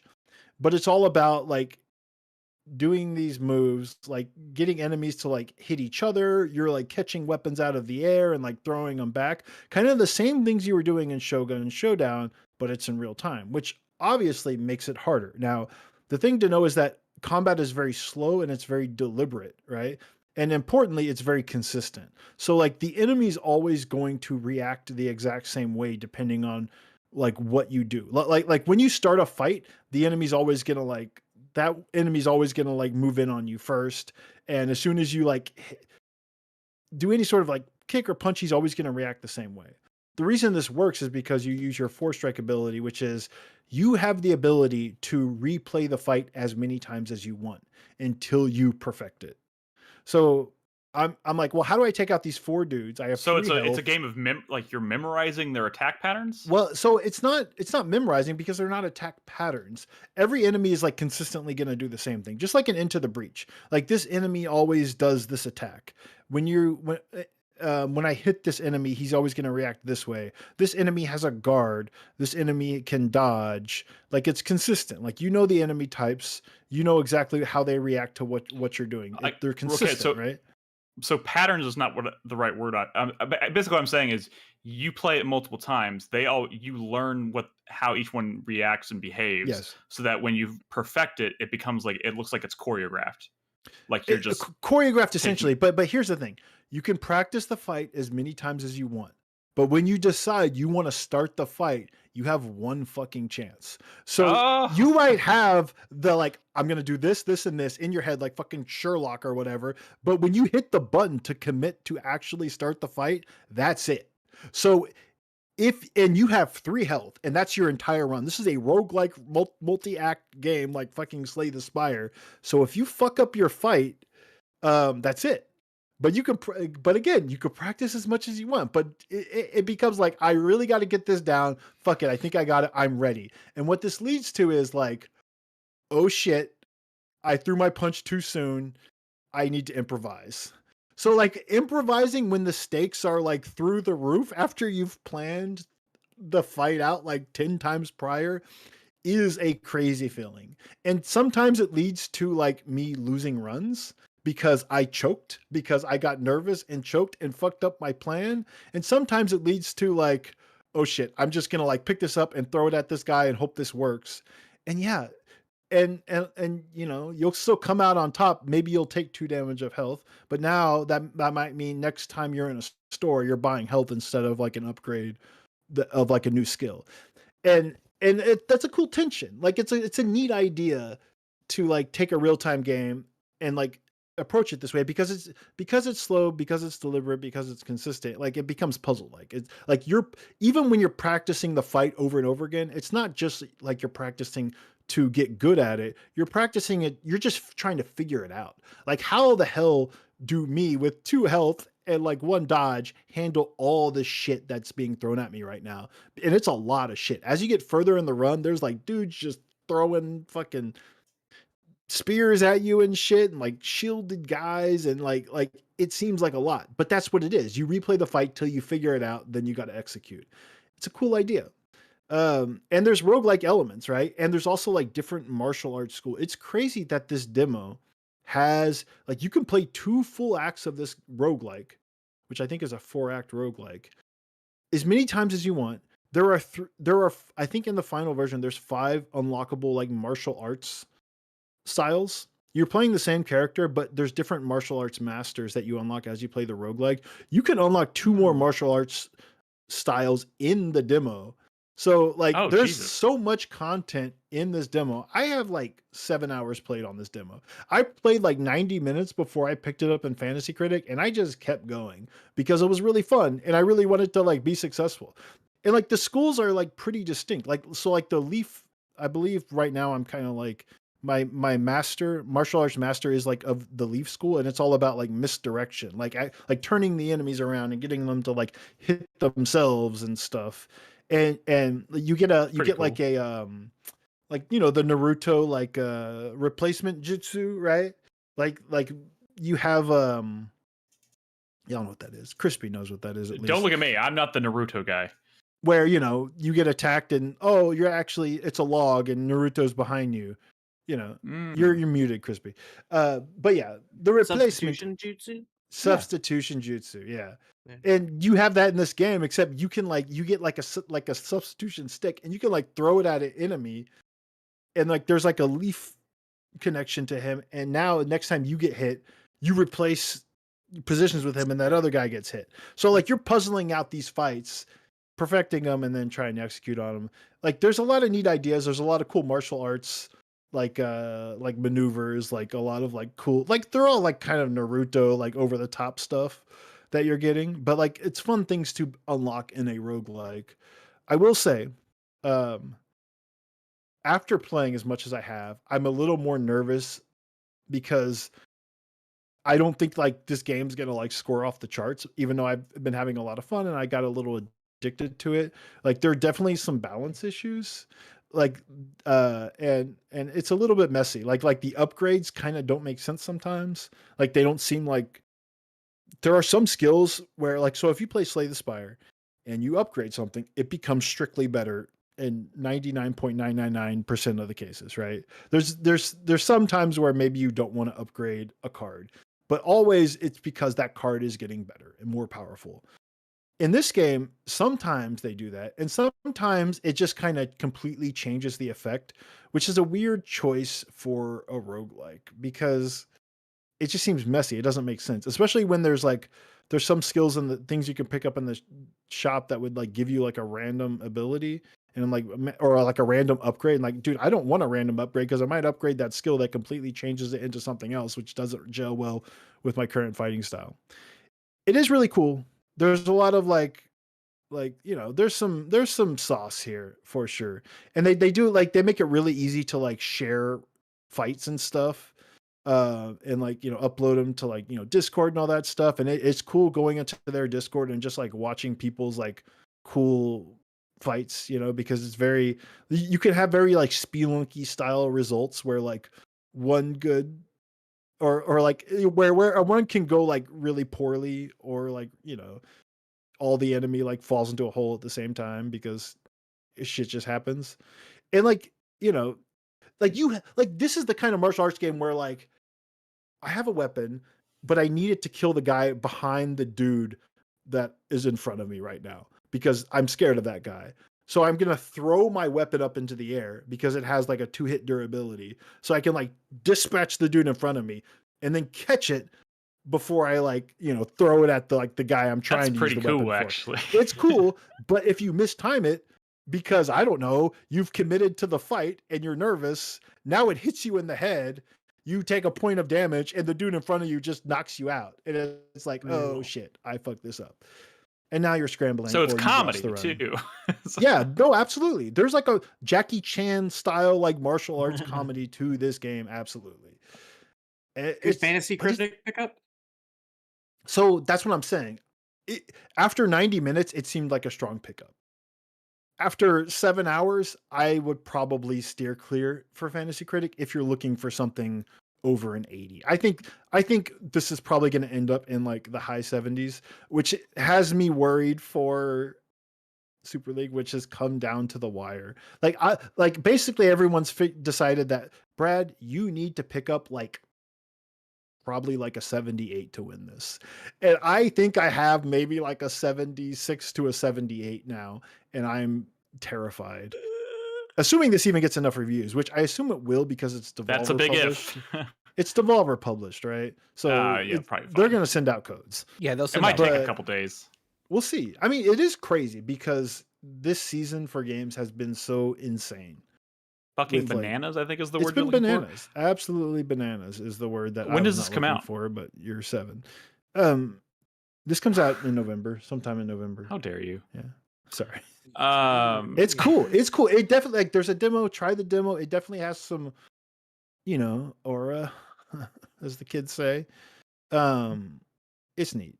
Yeah. It's neat. But it's a little like it's definitely like their first roguelike. You could tell like they really wanted to like they've made a game before. I don't know if any of y'all played it. Like Olija, which was like a cool action game where you're like throwing a teleporting spear. Olija, it's that developer, and that game was pretty cool. I have never heard of that, but it sounds cool. You may have heard of it. It was probably like half a decade ago at this point, so it's been a while. But yeah, Forestrike is nice. Not a great title though. No, it keeps. Yeah, never mind. It. I hope it doesn't slip. That'd be tragic. No, they announced the release you're not date worried? they announced the release date a week ago. Mm, So okay. Well, as long But as you understand Hollow what Knight I'm saying, Silksong right? 2 doesn't come out, we're good. Something tragic would have to happen. But like the more recent the release date was announced. Oh, this is just general advice for FC, by the way. Football is the more recent that date was announced, the less likely it is to get delayed.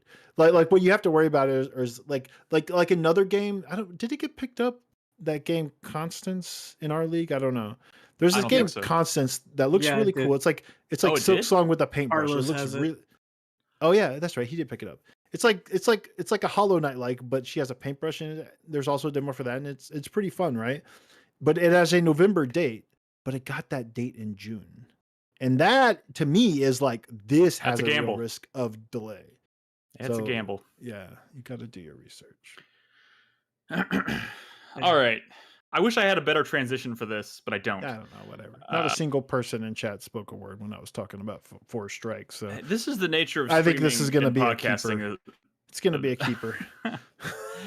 Oh man.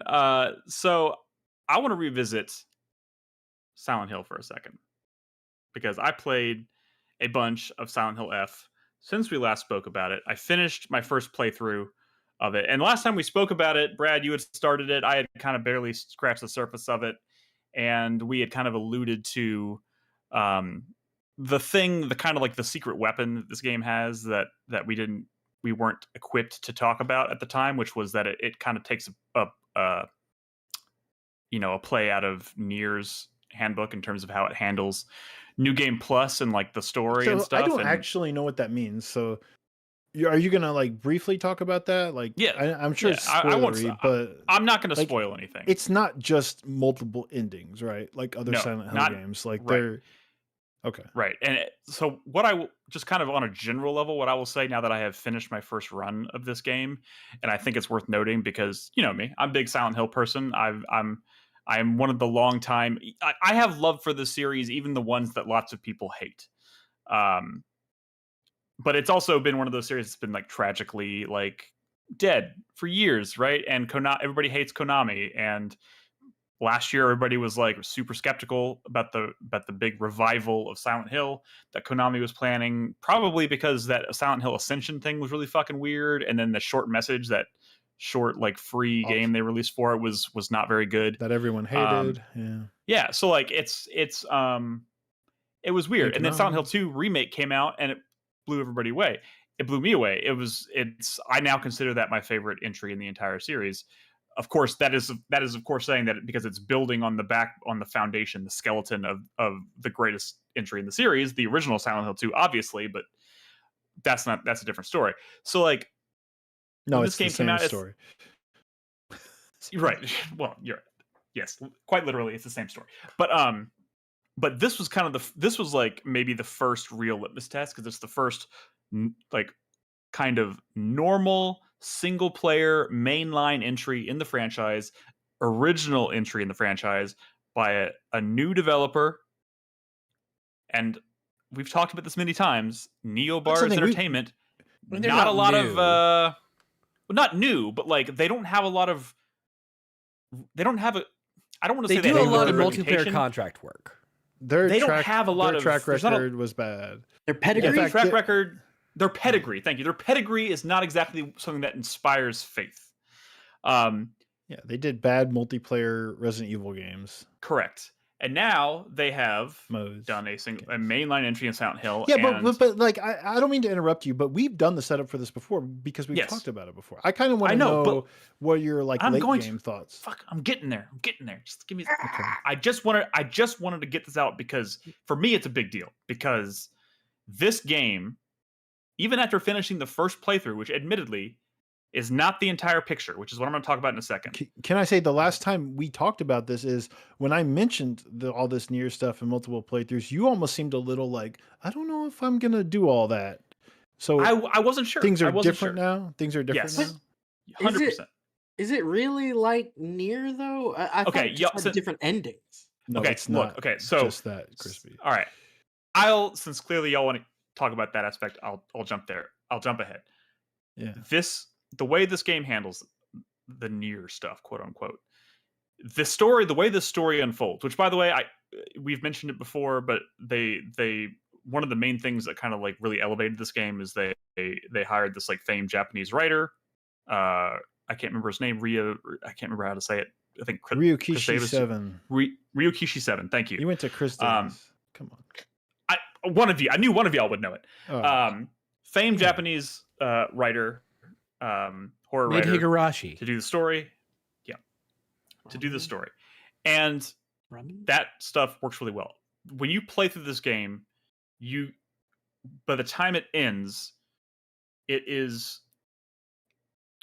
perplexing.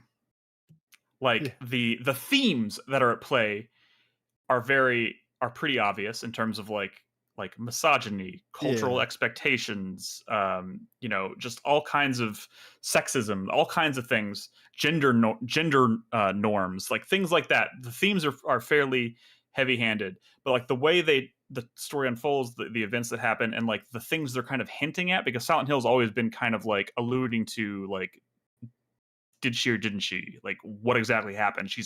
They're hinting at something bad happened, but you don't really know what that thing is.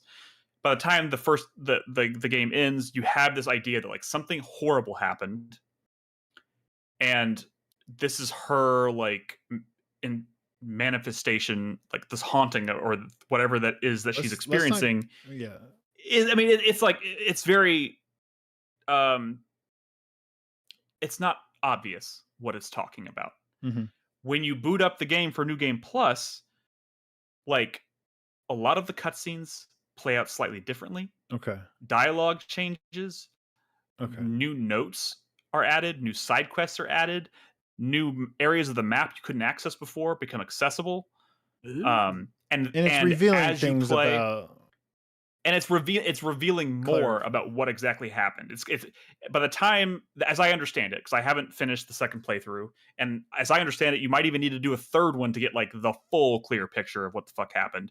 But that's crazy. But I read all the endings, and I think it is 3, and then yeah, it's 3 and then a UFO ending. But here's one thing I really appreciate about this, because Silent Hill has always done this like really kind of obtuse thing with endings where it's like you have to like look it up online or wait for somebody else to figure it out, and then then Google it to kind of figure out like, okay, how do you unlock this ending? You have to wait for people to figure it out. They come right out and say, when you beat the game, there's a menu at the beginning that says you've unlocked 1 out of 4 endings, and then the other endings you have to satisfy these requirements to get them. So like when you go into it, you're like thinking, okay, I gotta do this, and I don't want to spoil what those things are, but there's a couple things that you're like, oh shit, that has an effect on the ending. Like, but that's very Silent Hill, right? Yeah, it is, but it is like it's down to like I don't want to spoil Silent Hill got me thinking though, right? Like I have been cautious about certain things I do. I don't actually know too much about this game or the endings or New Game Plus or what it goes. I've just heard people talking around it, even more vague than what you are doing right now. But I was fighting a boss fight with like 2 entities, and I was like, wait a minute, I'm gonna stop hitting this one and start hitting this one instead because I've played enough Silent Hill games to know that I should probably not be doing this in this order or something, you know? And Yeah. and that's just this series. So to hear that Yeah. means it's But there's very also like, Silent Hill.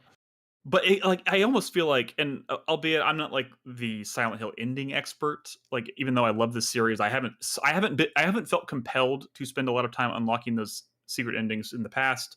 I've usually just like YouTubed them because they're pretty obtuse, and it's not something that usually it's not like something you notice as you're playing through the game again second time. It's just like it's kind of like an internal checklist. You do things, and then the ending that plays out at the end very end is different. This is like in the first 5 minutes, I found a note that didn't exist in the first game that starts talking about something that I was like, oh shit, that kind of makes more sense. Like this is already starting to shine a light on something. And then like a cutscene plays out, and there's two characters are having a dialogue, and then one of them hears something that like that didn't happen the first time around. Like it's like she's hearing a voice, and you're like, what the fuck? And it's just like I read it something like 30 to 40% of the cutscene and the dialogues have changed on the second playthrough.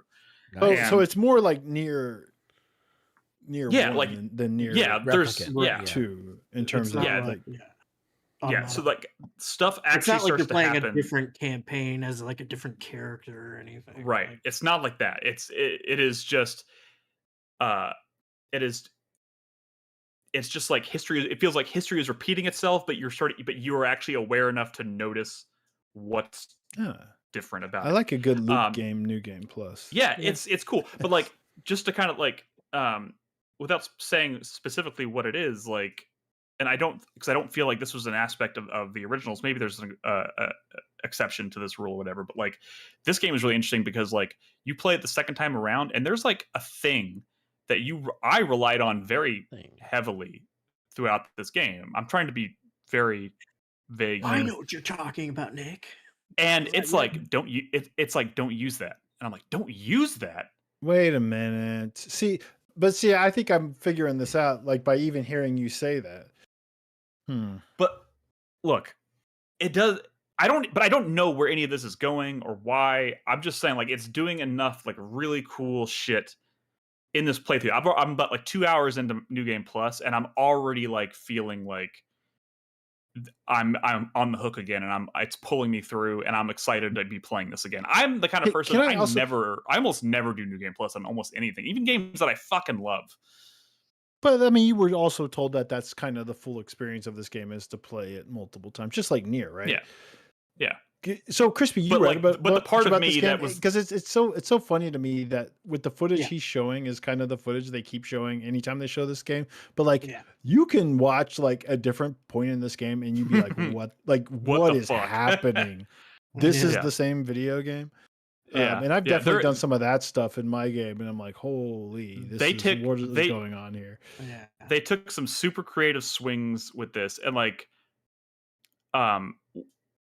when it's all said and done, like I and what I was trying to kind of get to earlier is that as a big Silent Hill fan, I think I can comfortably say this is like in my top 3 entries in the mainline franchise, period.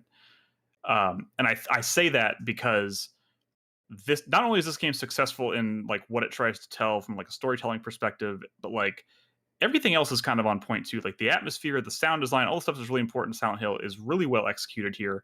But at the same time, like they're doing all these things that make it feel very distinctly Silent Hill, but like they've kind of like opened the floodgates as to like what a Silent Hill game can be now. Like this is the first Silent Hill game kind of that like takes place completely in a completely different place, has totally disconnected from the actual physical location of Silent Hill. And the closest I think we've come to that, maybe I'm wrong, is in the past, like in Silent Hill 4, it took place in like a city that was kind of like adjacent to Silent Hill. And when you went through the hole in the bathroom, you ended up in Silent Hill. Like this is just like, oh, we're on the other side of the fucking world now. Like but like there are Did very, Silent Hill have very a subway? Yes. Oh wait, does Silent Hill itself have a subway? No, I think whatever. Yeah, distracting. But like there are and this is what I was talking about before. I was talking about in Discord earlier this week. Like I was looking for just like the smallest, like minuscule, like connective tissue between this and it's there. but it's very, very faint, and it's like almost inconsequential, and that's really all I needed. And like, so you're happy with the idea of it being like an anthology series, not necessarily fully connected? yeah, because like everything else, like even though like it's taking some huge risks as far as like moving away from Silent Hill itself. Mhm. Like every second I'm playing this, I'm like, this feels like Silent Hill. This game is undeniably a Silent Hill game. But like everything is a little bit. It's like it's like a new twist on things. Like, 'cause, you know, like in the original Silent Hill, you have like the sirens would play and the fucking world would like melt around you and you would be in like this weird rusted prison thing. There's like an equivalent of that in this game, but it's totally fucking different. Totally Not fucking as cool. different. Not as cool. I mean, I think it's pretty cool. It's just I mean, it's just different. I mean, I guess you could have it's probably a preference thing, but it's really creative and it's neat. But like, you can see the parallels. It's just like all of like the ingredients of what make a Silent Hill game Silent Hill are there. Some of them just look and feel a little different. Can I say though, more than any other Silent Hill game, and I don't even know, do other Silent Hill games have inventory limits? Every time I try to pick something up, my inventory is full, and Yeah, you I raise that. can't deal with it. You No, raise I it. know. I've been raising it, but it's so little. It should go up by 2, not 1. It's you. I mean, yeah. I mean, like the it's so kind of like frustrating. the systems, like of the gameplay systems, like the combat, the inventory stuff, are pretty like shallow, I guess. Yeah, it's but not what I I would play still this game. describe like the combat and the like the gameplay of this game to be fun.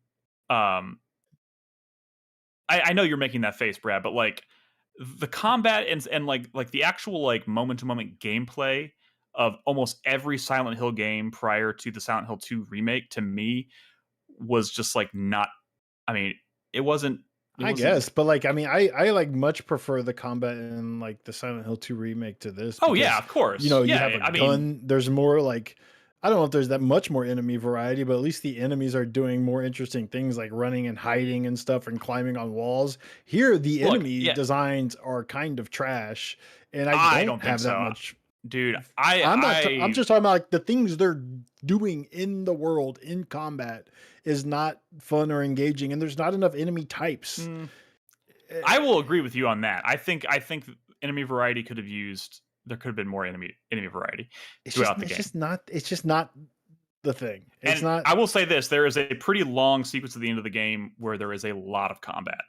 But I mean, I there's just a lot do of combat. I will say Silent Hill 2 remake is kind of like the bar as far as like Silent Hill combat. Obviously, this doesn't. And that bar even wasn't that high, but I'm wasn't saying that high. I certainly like, found that more fun than this, because like even the tension of like, well, do I have a you've few got the bullets and timing. shotgun shells and then my melee, and then yeah. I mean, there's for me, more... I enjoy the like trying to like constantly keep an eye on like the status of the durability of my weapons, and I got really good at it over. Like, in fact, I'm probably OP now because I'm pretty good at timing the perfect attack, like dodge or parry. Wait, but like it doesn't matter how good you get at it. You're still, the durability of your weapon is still gonna die. Yeah, no, right? Of course, but they give you enough. Can I do something in enough. combat that like helps me maintain durability? Because I was like really stoked about using like no, I know there's toolkits, but I'm saying like, can I do combat better? Can I kill something better to where I'm not wasting as much? If you time if you do the perfect parries or whatever, which are very, very small windows. If you do the perfect parries, it either doesn't damage the durability of the weapon at all, or it does a very, very small amount. I don't entirely think that's true. Because I did it with like a heavy weapon, and like I did the perfect timing, and it would like not, or maybe I'm thinking of like the Spirit Strike or whatever the fuck. Oh no, I'm talking about when the enemy like glitches, like flashes red for like a half a second, and you have to like tap the heavy attack button during that window. If you time that right, it circumvents a lot of the. But a lot of those it like triggers a follow up, and the follow up does drain your durability. I think it doesn't trigger a follow up. I mean, like it does. Like no, with the heavy weapons. That's what I'm saying. When you nail that, you do an attack. but it doesn't take as much damage. The weapon will not take as much damage. It probably takes some, but not the same amount it would do if you did like a regular heavy attack. But look, this is like talking this much about combat in any Silent Hill game is probably Well, there is a lot, but there is a lot. I mean, but like the pacing of this game is still like pretty good Silent Hill pacing in terms of like there are not so many enemies that you're constantly engaging in combat. In fact, there's just enough enemies, and that's another thing that changes through the New Game Plus is enemy placement completely shifts. So like it is uncommon enough that there's just enough tension like when like going down hallways or entering buildings or going around corners, whatever it may be, like because you never quite know what's going to be there. My favorite part so far was in the school, I think. The school's pretty cool. Especially when like later on in the school things started showing up in the hallways that weren't there before. That was cool. Have you done the house, her home? Yeah. I like the the home. combat in like the spirit world is never as fun for me because, well, I don't know. I thought it'd be like, oh, I have unlimited durability, so like I could have more fun with the combat. But no, it's just they just throw more annoying things at you. I don't know. It's fine. But again, I'm not here to talk much about combat because that's never what's super important to me. The things that are important to a Silent Hill game, I think, are really good here, and I'm super blown away by it. I'm going to be playing at least the New Game Plus I'm in now, and then maybe the third one, depending on where I stand with the story at the end of that. And I'm here for the story, but that's the thing. Like, I don't know if I want to play the game again. Like, I wish I could just like already watch moving someone a lot play faster. a second playthrough. I mean, that's what YouTube's for. If that's the way you feel, then yeah, just YouTube. And I'm not talking about I want to watch the ending. I want to experience like the full game, but I just don't want to like. I don't think I want to like play it more. I mean, I don't know. To each their own. Is there anything gameplay wise that's changing on a second playthrough? I mean, gameplay wise, not that I've seen so far, but like the exploration is different because you're finding new things and like that's certainly gameplay, but like no, I mean, like, is no. Are you like? Is like durability less of an issue in New Game Plus? Or I mean, you're asking me, and I didn't find durability to be much of an issue in the first go round. Well, yeah, because I mean, I guess you play it on story difficulty like me. And did you not play it on story difficulty? Yeah. Okay. I don't want this combat to be hard. Like, if it's good, I'd want it to be hard, but it's not good. I mean, it's Silent Hill ain't Resident Evil, man. It's not trying to be Resident Evil. Combat has never been like the point of Silent Hill. Wasn't expecting that. I wasn't wanting that. A gun would be nice, though. Nah, I mean, that wouldn't even make sense. I mean, like, let's be real here. This combat is nowhere near as good as Alone in the Dark 2020. All right, combat, right? This fucking guy, guys. This year, no. Nick, all right. you were kind of crashing out in Discord about the bona fides for this game as a Silent Hill as far as the lore is concerned. Oh, that's what I was talking about, like the connective tissue. I wanted some connective tissue. I wanted there to be something that Are you happy with what you found? Yes, and it's so small. It's so small. It's so small that it feels like it's tacked on. I mean, right? I don't know, maybe. I mean, there is fog. There is fog. No. I mean, there is a specific piece of lore that was introduced early in the franchise that is like where they basically said one of the common things you're seeing and hearing about in this game is kind of explaining the origin of that element that eventually made its way to Silent Hill. Like, to me, that's really all that I need. I wanted there to be some. What you're saying is at the end of the game, she puts on the pyramid head, picks up the big cleaver, and says, "Hell, it's about time." Exactly. That's right. Yeah, that's what I wanted. Spoilers. Homecoming. Or she dude, that is her head in bandages and puts on a nurse's hat.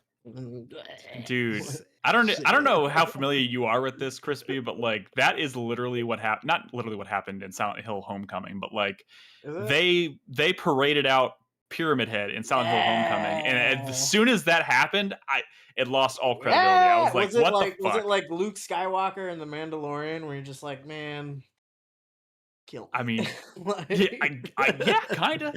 I guess kind of, yeah. Oh, it's For like sure, it having was- it's like having Darth Vader show up in your Batman story. Yeah. It didn't even make sense. It was stupid. It Yeah, was like, it well, was people fucking really stupid. like Darth Vader, so I guess we'll put him in this story.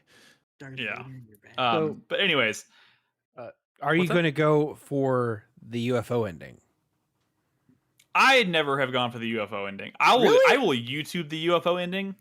Yeah, that's a YouTube. You call bro. yourself I mean, a it's Silent just Hill it's fan. dude, I have never unlocked a UFO ending in a Silent Hill game myself, because that is, especially in like a one where the only thing that's different is the fuck it. Like, you have to do a few things and then you unlock a short, funny, comedic ending at the end. Whatever, like, that's totally different. Like, the reason New Game Plus works here is because it's pulling you through, because you're starting to notice. It's like when we played Observation Duty last week. It's like you're hooked on like waiting to see what changes from like scene to scene to scene. Like, that's what this game kind of does with this New Game Plus. It pulls you through. The UFO ending's not going to do that, but there is a UFO ending, so that's nice. I mean, that's tradition. Easter eggs. It's Easter eggs for sickos who like to play the games over and over and over again because they don't play anything else. Yeah. Come on, man. Yeah. That's not my specific brand of sicko. Guys, let's take a quick break. When we come back, Whoa, talk a two-segment show? 2-segment show. That's What do you fucking know? crazy, dude. How long has it been? A month. I don't know. More than a month. When we come back, we'll talk a little Hades 2. I'm not sure if there's much else, but we'll do our 4-player minute wrap up there. So don't go anywhere. We'll be back in just a minute. What's the number? 8:52. 8, 5, or 2. Oh, this is kind of fun. What? I'm watching the UFO ending. They're all good. Of F? Yeah. I'll probably watch that one after I unlock the full It has thing. a unique style. Yeah. Be right back.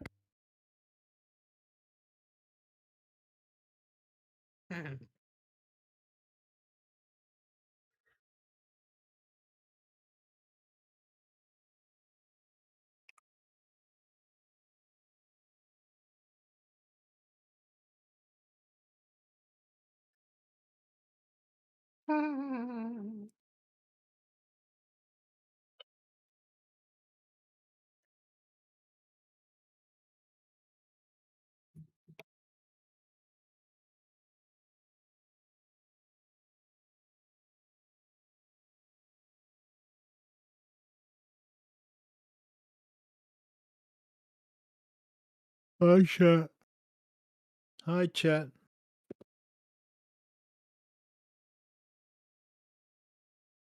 So, Lazy Bow, you're a Silent Hill F hater? What the hell? Or some of the endings are stupid? But I think that people just like a New Game Plus that's doing something different with the story that you couldn't experience in the first playthrough. You know, like Nier. So I get it. I think people like it for like the bigger picture, you know, for the ambition. The New Game Plus for the Dead Space remake was like this. Bro, come on. No, seriously. They started to spell things out and give other hints, and there was alternate dialogue, and there was an entire alternat ending that you could do. I never heard anybody mention Nier when talking about Dead Space, bro. No, I'm not comparing Dead Space to Nier. I'm just saying that some of that New Game Plus stuff is in the Dead Space remake. You had to delete your save, homie. I know. I played through and I beat Replicant's all of its endings. I know. Did you?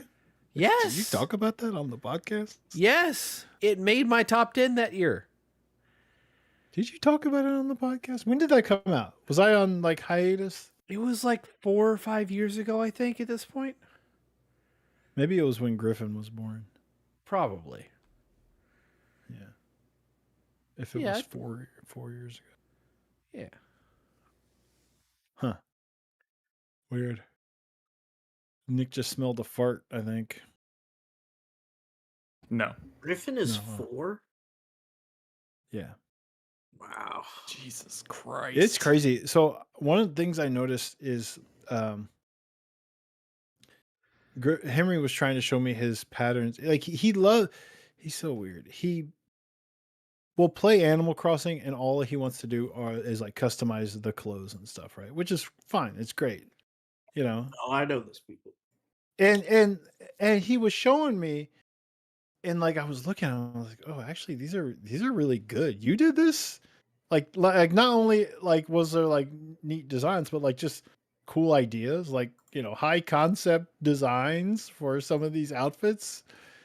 And I was actually literally impressed. And this is a kid who has never like put crayon to paper or like, you know, marker to paper and has ever made anything worth looking at, right? Like when it comes to like a pen in his hand, he is terrible, right? But like he clearly has some sort of like interest and like ability to do something cool within the limits of something like Animal Crossing. But then we got him like a painting game, like Colors Live or something, some other like Switch game, and like all of a sudden he was like not really engaged in it, and he was just back to making crap because he was just, essentially, instead of drawing on paper, he was drawing with his finger, and it wasn't the same thing of like trying to make a cool design like an Animal Crossing, because that game really limits you with like, you know, you're just picking pixels and colors, and you know it's like a 20 by 20 grid, right? As opposed to just like these like a paint game where you're drawing. So we're trying to find something for him that does give him like more options, but still has like the limits of that isn't just like regular drawing, and we're trying to figure out something that might be good for him. He loves like customizing shit. Like we were playing the Sonic demo, right? Cross Worlds demo, and all he wanted to do was to create like customize the colors of the carts, which you can do. Like he didn't want to race. That's all he wanted to do, was just like customize the colors. And I'm like, okay, he clearly has like, you know, talent / interest in doing these sorts of things, but like I'm so confused as to like what I can provide for him that will like nurture that. Because like even in Minecraft, I mean, like he doesn't like make cool like castles or some shit. He just wants to like, you know, spawn different items in creator mode and like dye them different colors. And I'm like, that's weird. It's different. I don't know. I'm trying to figure it out, but I haven't found like the perfect game / outlet or whatever. The Sims? I don't know. Dreams? No, so like maybe, right? Like he has, and he said it multiple times, like he really wants a game where you can make a game within the game. Well, he wants to design a game where you can make a game. RPG Maker. Kind of, but like what even is RPG Maker anymore? Mario Maker I don't think is interesting to him, because he I don't think he wants to make Mario a Mario level. He doesn't want to play a Mario level, so I don't think he wants to make a Mario level. I think like Little Big Planet would be good for him, honestly. But like that might be a little too complex. So like I don't know. Wasn't there like, didn't Nintendo release a game like 5 years ago for Switch, like Garage Maker or something? There was something that they released that was like a game creator, but I can't remember. It was like very unsuccessful. I'm not sure. Can't remember. Little Big Planet maybe, but I think it's a little too complex. Nintendo Builder Garage. That's right. God, remember that. Game Builder Garage, Nintendo Builder Garage. Something like that. Y'all ready? Yeah, I'm ready. So besides Hades 2, and I don't know how long that conversation is going to be. I mean, I played some. a bunch. I could talk Crispy, about. you've been playing more Hades 1? I have. I finally beat Hades like 3 times, 4 times. Oh, you're getting there. You're getting there, bro. Yeah. Getting there. I'm finally starting to get get over the hump, the power hump, where like now gains are kind of getting more gains, Yeah. So I do know. All right. Then this second segment we'll see how long it goes, but 4-player minutes usually take like an hour, so let's go. Alrighty. I'm recording. Let me know when y'all are recording. I'm recording. I'm recording. Are you I have hyped begun about the recording. new Angry Video Game Nerd game? What? You got a new one? What? Good for him. Clearly, I'm Low hyped. Scores. All right. Roll call for the second segment starts now. Brad. Roll call. Crispy. Hello. Boo. Chris Davis. Hello, I'm also speaking to the microphone. Wonderful. Welcome back, everybody. Only other game we really have to talk about tonight, and we've talked about this game before, but more of us have played it, and Crispy's been playing the first one for a while. So Hades 2. I want to revisit Hades 2 now that I've had a chance to play a little bit of it, and by a little bit I mean about what do you mean a little bit? Because about 12 hours, which is still like okay. What have you not accomplished? far. I guess I have made it to the fields, and I've made it to the boss of the fields once. Oh. And so then you haven't gone destroyed. you haven't done the other run yet either. Oh, so you really are. I am. Hours? I'm. Yeah. I'm. So I also like. I just want to say, and I think I'm more comfortable with Hades 2 having played Hades 1 because when I played Hades 1, I didn't really know kind of like that was like maybe my first like roguelite that I was like really serious about. And I didn't really know what I was doing and kind of figuring out the ins and outs of the genre when I was playing that. Now I feel more comfortable with it. So like a lot of times I start a run, I'm like, I'm not even doing that run to necessarily make progress and like see how far I can make it. Sometimes I'm just like trying to like collect things for prophecies. You know what I mean? Absolutely. Like I'm not even even paying attention to like what something actually does. If I see the icon, it's like this is part of this. You need this to like fulfill a prophecy. I'm like, fuck it. Dude, let's do I it. will say and my though, build like, is terrible. where you are in the game, Nick. you're just playing Hades 1 still. Like you've not seen like a lot of what is the new shit that's going on in this game. Oh, absolutely. I can tell. Have you? Because I do feel like it's pretty samey where I'm at right now. What's up, Brad? Have you beaten the? Are we not talking about who the big boss is? Chronos? So well, I mean, we could talk about it. It's not that crazy. I think most people who've been playing Hades, who are interested in Hades, has definitely probably even played more than me. I've been playing a lot of like FFT and stuff, so it's still kind of like slow going for me. I have beaten Chronos a bunch, and I've beaten the boss of the other direction as well. So I'm approaching, or I think I'm approaching systems and stuff going. Like, yeah, I got systems and stuff going. I'm trying to get to credits, I guess, but I also have not like unlocked like the final aspects of each of the weapons, which I'm very curious about. Right, because mostly because I didn't know how that happened, but I've since learned that you have to at least unlock each of the aspects. Oh. There were some aspects of the weapons that I was kind of ignoring, like for resource reasons or like, but now I learned to get those final aspects, you have to at least have all the other weapons, and I don't have all those. So Dude, that stuff is so cool. And when I finally just started getting like some of those legendary aspects from like other cultures and stuff. Hades 2 has the same thing, dude. Hades 2 has the same thing.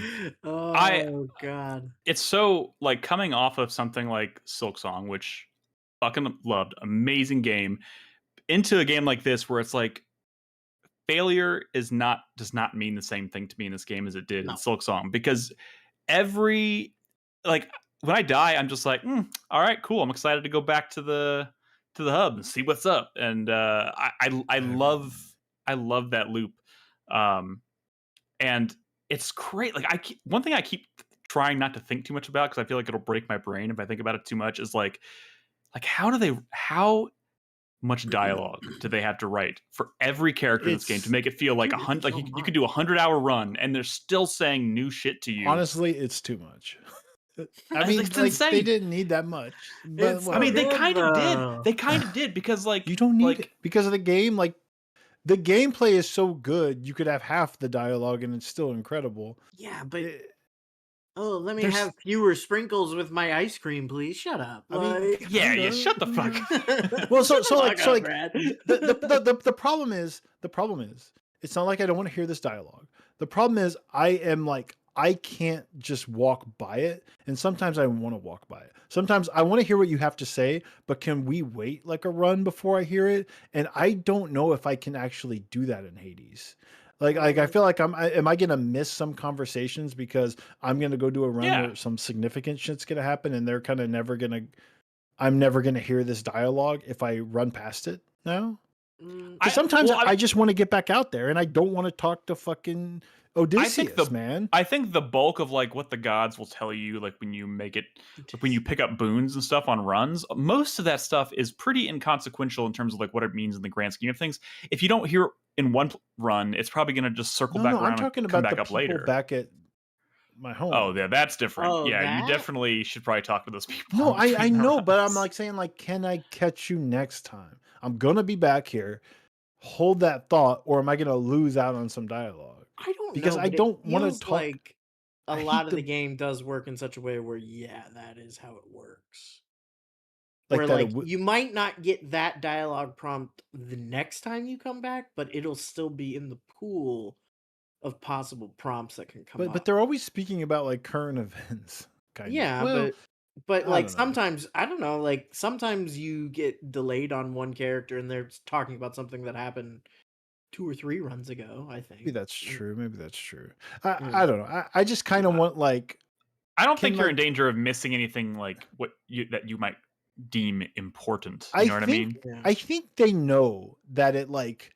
I think Supergiant knows that it doesn't feel good to have to finish a run and then talk to 12 people, which every time, which is why I think like that's like my favorite part. no, but listen. The reason I think they know that is because sometimes when you go back, like 2 of the NPCs are just gone. Yeah. Not that they don't have something to say, that they're just gone. Because like but doing usually the rounds feels them like being repetitive. gone. I'm gonna but talk usually to you, them being gone is like. and then I'm gonna talk to you.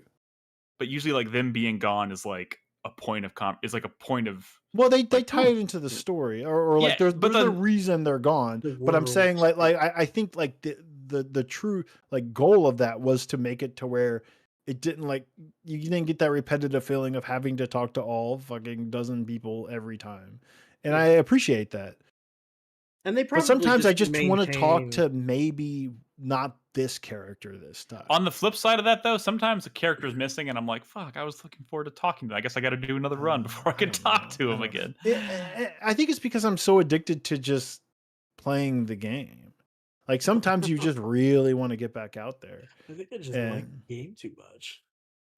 No, I mean, I know, yeah, I know. yeah. Like Hades is a game that I think is like, I don't know. I mean, honestly, like all aspects. The of loop game is incredible. Are excellent. Yeah. But like what makes the loop like addictive is like pure gameplay, not like I'm addicted to talking to Odysseus. You know, like that stuff is good. It's well written and well. Well, yeah, performed. nobody's addicted to talking to Odysseus. It's addicted to talking to Odysseus. But that's what I'm saying. Sometimes I want to skip Odysseus because he's like, just gonna talk about his fucking also, spirits I that don't. he's- Does the relationship system in this game work like it does in the first It's the game? same. It's the same. It's the same. Because I have I'm not. always like, fuck, I wish I could give you another. Like, I've got too many, nectar or whatever it is that Yeah. you give them to like up their relationship, and you can only give them one per run. So you have to like give them one, go do your run, come back, and then like maybe they won't be there that time. You're like, fuck. I feel like there's. I don't know, like I feel like there's always a lot trying more... to talk to people and like keep all the threads up, and then I'm Yeah. like, oh, I don't want to go back out there. I'm gonna die again, and then but then I go back out there and it's great. But Yeah, I don't know, man. yeah. I don't know. Maybe I don't just know like if the video game part of the video Yeah, game. see, Excuse I me. think that's it. I think maybe you're just more of a like awesome gamer than we are. I think like so. maybe you're I just think more so. elite. I like, think we're just professional. like yeah. I think he's really more of like his. We're like just his a bunch of lollygaggers and a bunch of slackjaws. Like Casuals, if you his will. like the introvert nature of Brad's real life personality has bled into his Hades personality, and he doesn't want to talk to anybody. He just wants to get the fuck out there, and that's cool. I have that's too totally much fine. nectar to I give. do want to talk to people, but I it's wanna fill you it's up with my they're a little nectar. one note sometimes. You know, I get you it. know who I Nemesis. really like? I get it. I get it. Nemesis. You know, the equivalent the Dusa equivalent in this game, Dora. Great. yeah. The fact that you're Fucking love saying her. that like there's an equivalent to Dusa is But like, kind of because lame. What do you mean? Dude, They had to the fuck put up. in like no. you I'm just saying, fucking like, hate sprinkles. No, it's not. It's like you've done this sprinkle before, Supergiant. You're better than this. You got to put in the cute character that they can sell like millions of plushes I'm a little for. confused. Are you hating on Dusa right now? Dusa's fine, but they made another Dusa for the same people who like Dusa. And you know what? They also made. I'm making the same.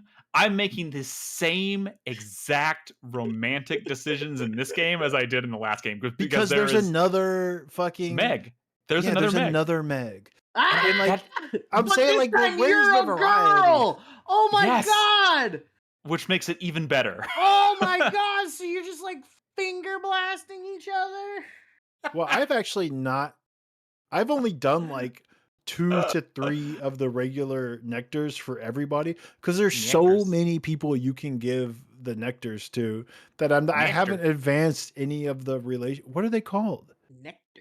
Nectar. They are nectar. They're called Why you keep saying it though? nectar? Because it reminds me of haze. Just try it. Just say it. Okay. But what I'm saying is Nectar. there's so Isn't that what many... it was called in haze? Yeah, I know. There's so many, but you No, weren't it was called committing nectar. to saying it that way enough to where I kind of didn't know if that's what you were doing. You got to commit to the bit. Nectar. Anyways, You're right. there's so many NPCs now at your base, out in the runs. There's so many various NPCs that I've been spreading my nectar out so much that I'm not fucking any. Yeah, you Gross. are. You know, like does anyone Spread go it like, thin. I'm not gonna give any nectar to you. I'm saving it all for my Dusa 2.0. No, but also like there's new characters that I would say like I love Arachne. she's amazing. Yeah, but like I don't there's like. lots of new But see, characters. that's the thing. You like talking to Arachne. Me, I'm like, that's not gonna help my build right now. So fuck Arachne. This dude hates sprinkles. Those armor outfits were great. Like when I first started playing, but now they feel useless to me. If you give her nectar, she gives you more outfits. What? Is that true? Oh, whoa. Hang on, guys. If you improve your relationship with Arachne, Is that it'll true? open up new outfits. I have a prophecy that says there are additional outfits that I have not unlocked yet, and I assume that she For- gives you more for the main by giving her more character? nectar. Just the I whole mean, but nature they're- of these outfits. No, they're not. Outfits They're like for- They're temporary not permanent. outfits. Yeah, they're why I outfits that don't go like away them. after a certain number of rooms. Yeah, essentially not rooms, but like But you have they armor, just and once change- the armor goes away, you lose the outfit. Oh. They just change your color and then they give you some perks for the next like 5 to 10 rooms or whatever. Yeah, But like still, Can I say this is very specific. The Hermes boons suck this time, man. Hermes boons were goated in Hades 1. What did they do to Hermes? They nerfed that motherfucker so hard. I hate it. Like, what happened? I never get anything good from Hermes anymore. I'm like, I don't even want to click on your door. In Hades 1, you always be clicking on the Hermes boons. I don't know what you're talking about. I did not click on Hermes a lot in the first game. Oh, but Well, Hermes you were just a is like bad Hades special- player. Yeah, You're Hermes just is like you only get offered like 2 Hermes boons per run. Yeah. They're really good, and he affects like your dashes and stuff, which synergizes with like everything. No. Here Dude, it's just like- kind of like, Like I should like the second run I ever did in Hades 2, I got the sickest fucking set of boons that like synergize with each other to the point where it was like my mana was like refilling automatically as I was moving around, and I was doing additional damage for every additional point of like mana that I had, and I was using like I had like the sickest fucking build, and I have never seen it again. I'm like, well, you're like a baby. When it comes to Hades, you're still a baby I know. right now. Well, of course, I know, but like, it's just like I am 12 hours deep, and I've done like 20 runs so far, and I'm like, I'm still thinking about the build I had in like the second run I ever did. Do you remember what it was? That's what I'm saying. Like it was something that where it was like it like improved the speed of my attacks. I was using the spear thing, so you got the jabs, and then it was like, and then I had another boon that was like I was doing additional damage. I was doing additional damage for like every extra point, every new point of mana I unlocked or whatever, and I had like 125 mana. Okay. And then on top of that, it was just like refilling my mana just existed. So like I would never run out of mana, and I was just fucking you like always need a good blowing people away. It was incredible. It was incredible. And I never even had that long enough to get past the first boss. Have you unlocked all the weapons? I guess you wouldn't. No, I have like 2 left I haven't unlocked yet. Okay. Yeah, and there are like 2 weapons that I genuinely just don't like. Whoa. So the axe? I know. No, I love the axe. I love the axe and I love the spear. That's the one my roommate. The axe? I bet he doesn't like the torches. I don't like the torches. I hate the torches. I don't like the twin daggers. I like the twin dagger. I don't love the twin daggers, but I can work with it. Yeah, and then I don't have. I don't even have a fishing rod yet. The skulls are definitely. I don't think those are like super popular. But still, man, fuck Hades. So fucking good. It's just so it's good. Fucking Especially the music. Although honestly, when I think of like super giant games and their soundtracks, I actually choose. I mean, I think Hades 1 and Hades 2 has great musical moments, oftentimes with like singing NPCs and stuff. But I actually prefer the soundtracks to Bastion, Transistor, and Pyre over both Hades games. I don't disagree with you necessarily, but like I do think this game has some incredible music. But the ones that you just mentioned are fucking iconic. Yeah. I wish I had finished Pyre. I never finished Pyre. I feel like that's something I should go back to. Yeah, but I mean, cool finish it or no, like the soundtrack is so good. Yeah. Is that like turn-based post? Like the soccer NBA Jam. No, it's like basketball, football, soccer. Yeah. It was It was. It reminds me of the American Gladiators. It's that game on American Gladiators where they had to like dodge, like they had to get around the ball in the thing. Yeah. It's pretty sick too. I enjoyed Not it. The tennis ball one. The one where they have like the trash cans and they're like dunking the balls into the trash can or whatever. What was that called? I think it was called Powerball. Powerball. Man. Hades 2 is good. It's very addictive. I'm telling you, I was kind of describing this feeling last week, but I've been playing like, I'm like 60, 70 hours into like Hades 2, but I'm also like the same into Final Fantasy Tactics. And there's other games I'm playing. Like I'm not talking about today, but I started playing like Absalom, which is really cool. I've been playing this Forestrike game. There's a lot of addictive games out there. There's Ball Pit that's out that's like I know is addictive because I played this shit ton of the demo. And there's even other stuff. Like I still want to play Mega Bonk, but I know as soon as I start Mega Bonk, I'm just gonna dump 50 hours into that like nothing. But I'm still doing that thing where I'm like, Hades is on. I guess I'll just play Hades for the next 4 hours. Like wait, I meant to play Final Fantasy Tactics. And when Final Fantasy Tactics is on, I'm playing it, and I'm like, why am I playing Final Fantasy Tactics? Why am I playing this? I played this game so many times. It is my favorite game. I don't need to keep playing, but it's like, oh, I just unlocked Mime, and now I have a bard and a dancer and a mime. When the mime mimics the dances and the songs from my bard, and it's crazy, and the game is harder, and it's so good. It's dude, so good. 2025 is it's fucking wild. All right, good year, dude. Luminous is coming out. Ninja Gaiden's on the way. I'm gonna fucking slice some dudes up. A lot of good feeling games. We're gonna have some good stuff to talk about on next week's show too. So, which again, I remind you all, will be on Thursday. So why don't we just slip right into the 4-player minute? Man, slip it in like a gentleman. Really? I got Chris Davis's attention. slide right into the 4-player minute. I do have a game I want to mention that I started playing, but I don't have enough to say about it yet. But I do want to mention it in my 4-player minute. So let's just jump right into it. Brad, what are your final thoughts for the week? Just thinking about Halloween. I'm really sad about the Mina the Hollower delay. I don't know if we talked about it last week. That was supposed to be Halloween. It was going to be Halloween. It was one of my most anticipated games. It is, fucking Game Boy Color Zelda meets Castlevania, and I was very, very excited. And it got delayed, which is bad for me for Fantasy Critic, but it's not about that. I'm sad as a fan of Shovel Knight and everything that Mina was doing. Mina's biggest fan I was, damn it. But whatever. We'll wait. It's not like we needed Mina the Hollower this season. I mean, I'm still like Lumines is coming. Like I'm still so excited about some of the shit that's coming. There's some good shit. Yeah. Metroid? Metroid? There's a Metroid Prime game Metroid Prime 4 is still coming, guys. It's fucking crazy. It is. I believe that. I mean, Nintendo's going to ship their game. They say December. It'll be December. Although, you know, whatever. The game's made in Texas. Nintendo's not promising a game is like Metroid right before Christmas and then changing their mind on that. Yeah, dude. Yeah. Made in Texas, derogatory. No. Complimentary. We like retro. But yeah, I don't know. I'm excited. There's a lot going on. Both in, also in like home life and work life and game life. The balance is not good or healthy, and I'm not getting enough sleep and whatnot. But I don't know. Everything's working out.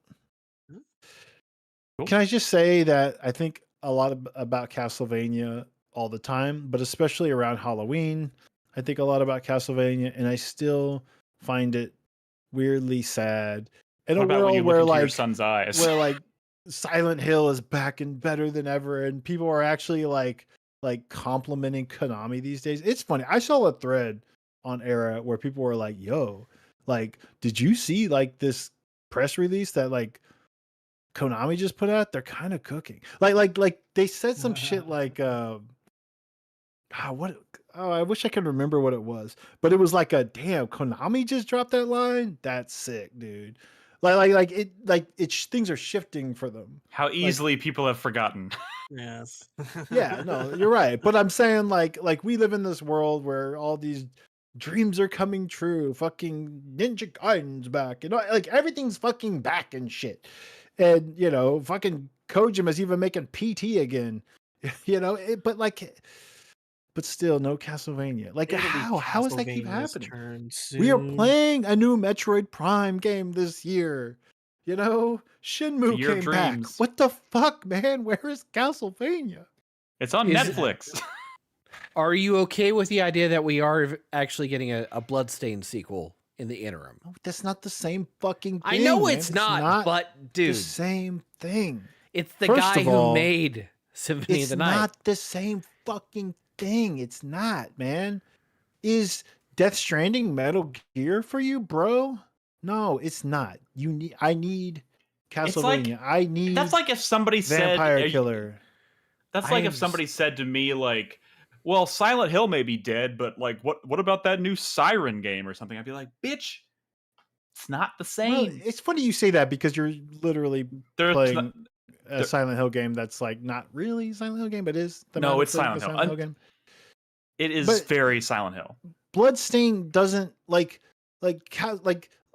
some of the best Castlevania like music for me are just like remixes of older Castlevania games. Like it's just Bloody Tears is like thousands, millions of different remixes is all good. But like I'm saying, like that's part of the DNA of Castlevania, right?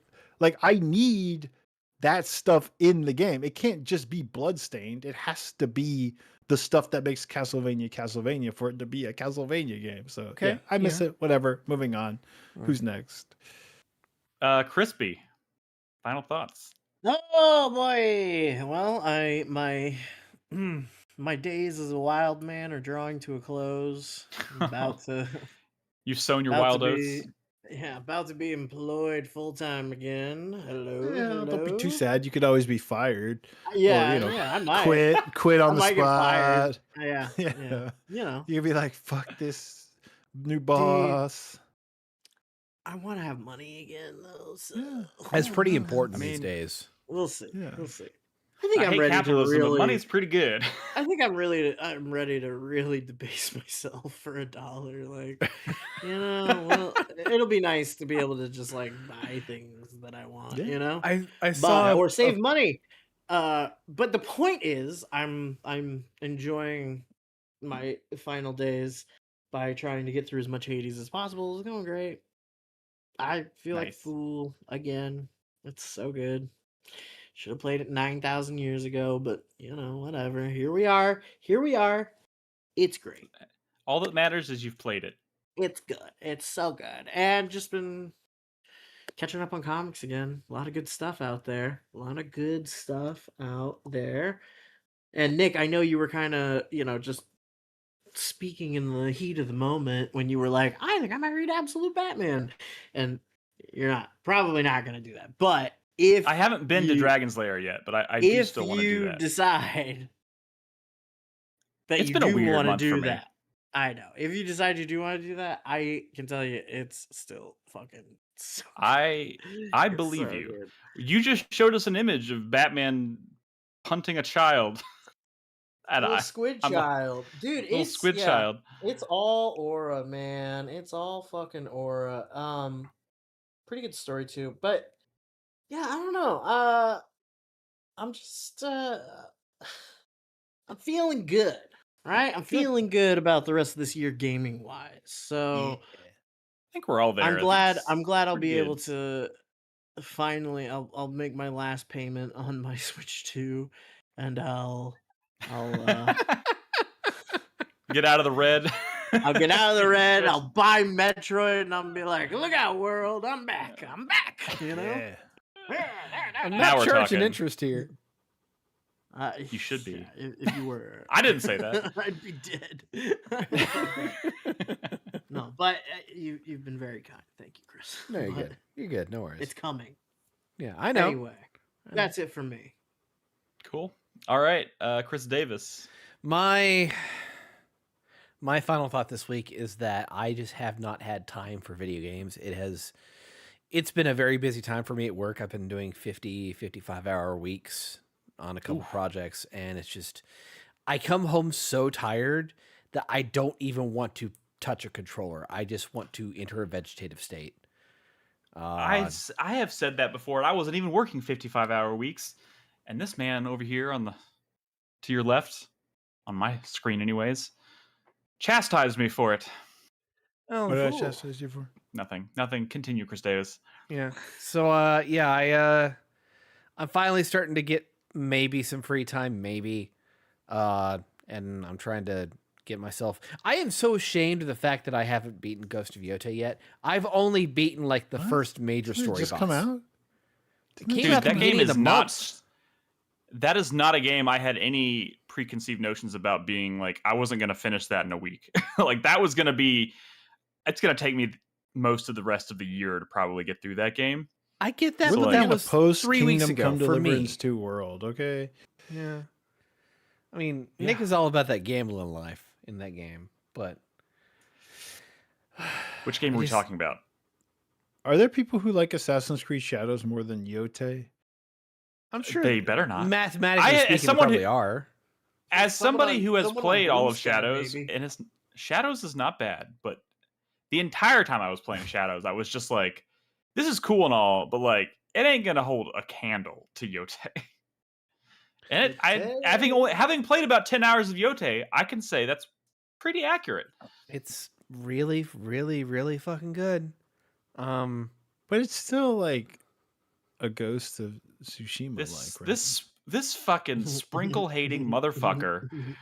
No, I mean it's fine. I'm actually I think like I respect Ghost of Tsushima, plenty. And I know there's people who love that sort of stuff. I know it's not really my You're above lane. it though. No, like, it's not, it really is not like y'all joke, I'm but kidding. I don't think of the things I like and don't like that way at all. Like maybe with like movies or something, you know. Someone once told me their favorite movie was Grown Ups too, and I never talked to them never ever spoke to him again. Yeah.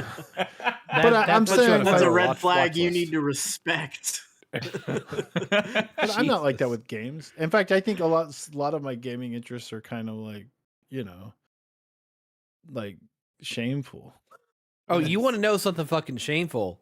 I'll tell you right now. Yes, always. I have played more Battlefield 6 than I've done Ghost of Yotei, and that really hurts like, me. That's not surprising everybody at all. on the planet is doing that. What are you talking about? When every gamer is doing that right now. Let me rephrase for you to give you context. I have played more of the single player of Battlefield 6 than I played Ghost of Yotei. That's embarrassing. That's actually embarrassing. Yeah, it's bad. It's bad. I thought you were playing the multiplayer. I have been, yeah, but I started up the single player the other day, and I don't hate it. It's not good, but I don't hate it, and I kind of wanted that shooting gallery experience. So, dude, Rise of the Ronin, like that is true, right? I play way more Rise of the Ronin than I ever will of Assassin's Creed Shadows or Ghost of Yotei, and I traded. And maybe in that's Rise of the crazy to Ronin. people who are graphics whores. I mean, maybe that's crazy to people who like Ghosts of Yotei or whatever. But like, that is also the reason I'm excited about Ninja Gaiden 4, and y'all aren't. You see what I'm saying? We are it's just built different. It's just different interests. We're here for different things. It only took us how many years to figure this out? Yeah, we always knew. I also forgot Anything to else? mention. I forgot to mention I'm in the NDA covered closed alpha for Marathon that starts tomorrow. Oh, should I spicy. bring footage and talk about it next week? No. Should I bring NDA? We're gonna talk about Arc Raiders, okay, instead, because that's the one that I played some of that too. To play that. I didn't get to play. I do want to hear. I did play in that. I do want to hear about Arc Raiders now that is it out, or are we still waiting for release? No, it's not out yet. But Okay. that was like a server slam Is test. there It's coming any out. coverage out there for Arc Raiders that can be trusted? I don't know, man. Only our own. I don't know. I don't know. I will say this: I played like 5 games, and most of them were kind of like, okay, that happened, and then one of them was crazy. It was like so good, and it kind of started to feel like, oh, I get it. You play this game for 50 hours to have like an hour of like genuine. Dude, that's the genre. Like water man. cooler talk. Like, yeah, that's the genre. Like, that is. Yeah, it is. It is. You're just hunting for the sauce the whole time. You're just waiting for the sauce to happen. Gotta find and the it does sauce. sometimes, and when it does, it's great. And when it doesn't, it's like, okay. Okay. I feel like Co-Carnage has been talking up Arc Raiders, and I feel like he's probably one of the more trustworthy of these successful content creators that you can't trust. So maybe Arc Raiders is the real deal. That was hard. It's bad. It's bad. Let me tell you, like with like Fantasy Critic and like VR games, because sometimes like VR is one where you can't trust anyone, because anyone who is invested in the VR scene right now talks about every new game like it's gonna be the second coming of they're like VR. They're like fucking crypto guys. It's like every exactly single thing they need everybody to adopt. Like, and no one else is covering VR. So like sometimes there'll be a hyped VR. There was one recently called Reach. It's called Reach VR, and like everybody talking about the game was hyping it up, but no one. It was only these people, and I don't trust any of them. And now the game is out, and it's like a broken mess. But like none of these VR creators are like top critics on OpenCritic, so none of their scores fucking matter because they're not real fucking people. They're not real websites that are They're not real respected. people. Well, they're not actually respected. And then all of a sudden we finally get a top critic and it's a 6. Oh, like, oh, so a normie played it and we're all screwed. Like, and now everyone's hoping that more normie critics, like more top critics, don't review the game because they're worried it's going to be below 70 now. These fucking VR content creators, man, the worst. Yeah. Also, let me bring it home. Aside, I'm just gonna throw this out there. One more thing, Nick. Okay. There's a Kirby Air Riders 2 60-minute direct on Thursday. Stop Why it. That's is this so happening? stupid. Why? That's so stupid. Is it actually 60 minutes? Yes, it is 1 hour. They already did like a 45-minute one. Yes. They're going all Explain in. it to me. Dr. Eye. Oh, That man needs to be stopped. No one picked this up in Fantasy Critic. I don't think that. Like, I don't think anyone has ever played Kirby Air Riders for that long. Or Kirby Air Ride for that long. Yeah. There's whatever, dude. Whatever. All right. So Let me bring this home real quick. My final thoughts for the week. Couple things. One, last night I streamed a little bit, which I haven't done in a while. So thanks to those of you tuned in. I started playing specifically because I finished Silent Hill F and I finished Silk Song. So I was like finally ready to jump into something new because I had a lot of stuff kind of waiting on the back burner. So I started up Dying Light: The Beast. Played about 2 hours of that. I didn't talk about it tonight because only 2 hours in. Haven't even had my first like nighttime run yet, but I'm about to. We don't want to. So I'm gonna stream. I'm gonna try and stream that a couple more times before our next podcast. So I'll talk more about it then. But first impressions, I'm enjoying it more than Dying Light 2 so far.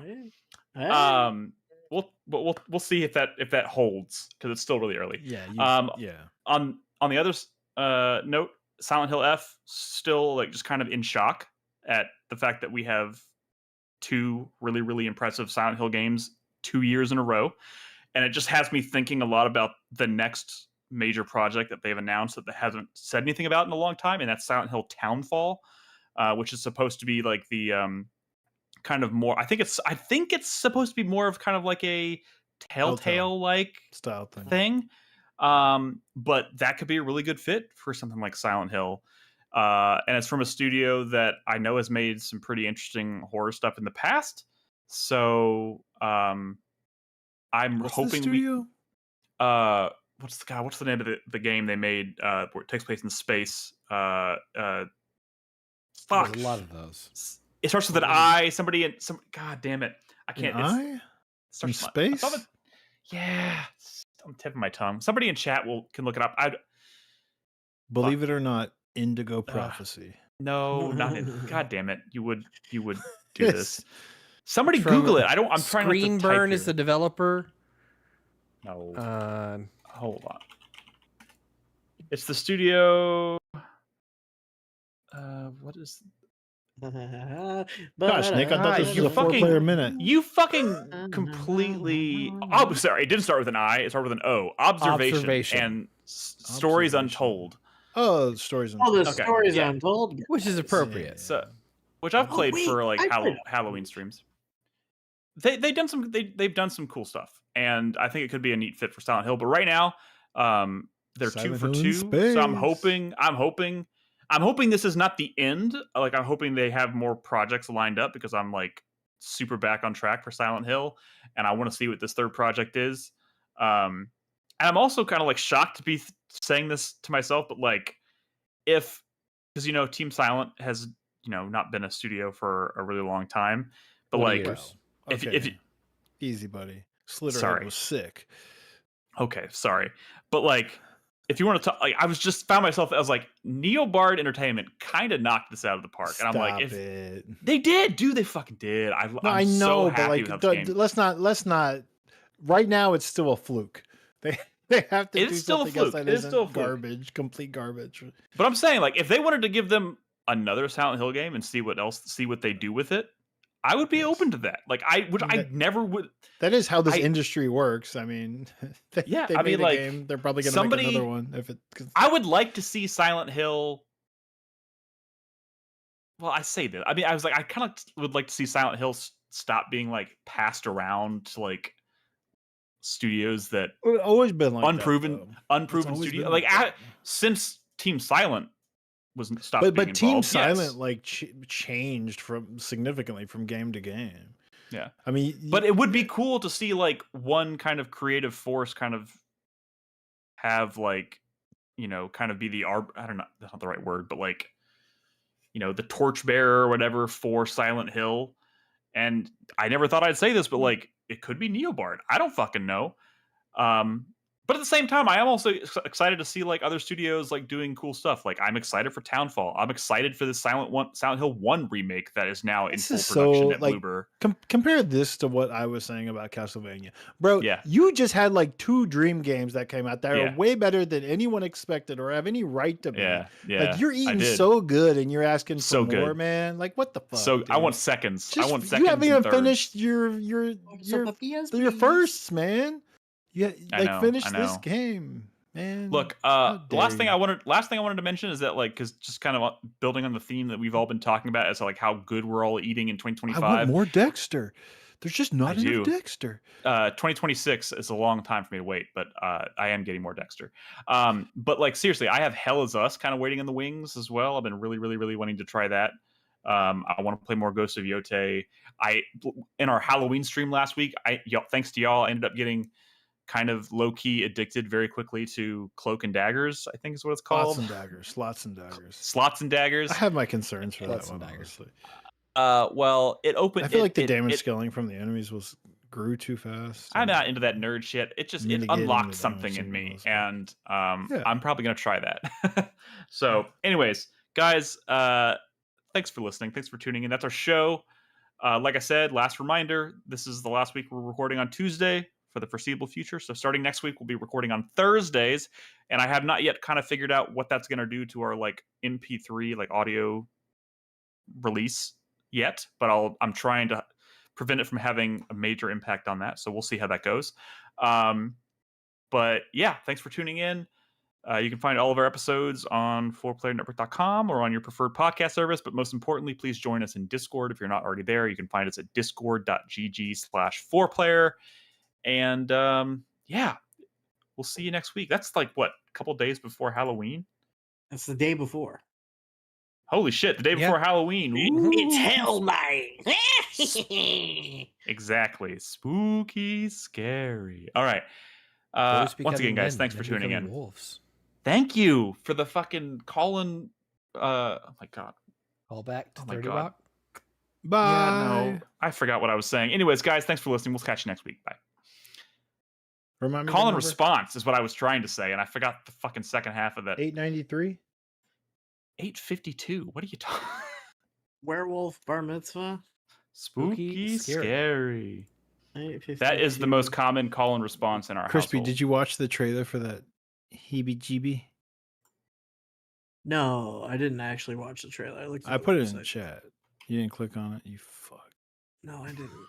No, I didn't. No, you should. You should. All right. Let me see if I could for find 1 second just to say and come back and say you should. No, I actually didn't mean to hit the that spooky sounds are crazy. The spooky Discord sounds are freaking me out. I can't believe Carlos gave this 5 stars though. It's a Are fun you saying it's Halloween bullshit? movie. No, it's. I think it's like a perfectly fun, campy Halloween banger. Honestly, to be like banger. a Frankenhooker, if you will. Also, can I say it has the Arby's guy in it? And I don't want that to dissuade crash into me. Into me. It's just randomly in the movie as the Arby's guy. Yeah, he's an actor. Yeah, he does clearly. a couple characters. Like he's got he's got a guy that's like a fucking goth kid or something. Yeah. I don't know. Yeah, I don't know. Yeah, he's in it as the Arby's guy, just randomly. Like you're flipping through the channels. Like the whole thing is like a weird, like all these different like horror channels. It's pretty fun. It's a good fun Halloween banger. Like I was kind of recommending like VHS Halloween, but like I think you can get a lot of that that aura from Heebie-Jeebie, and it's free on Tubi, so Ubisoft. Yeah. That's funny. Oh boy. That dude, I had not thought about that dude in a very long time. The Arby's employee. All right. Well, I'll check it out. Yeah. You guys have a good one. I'll see you next week. You as well. Gentlemen, good evening. Bye. Play some video games, Chris Davis. God, I'm gonna fucking try. I highly recommend it. It's really I great know. for anxiety Decompressing or something. Yeah. Decompress. Find the time. I will.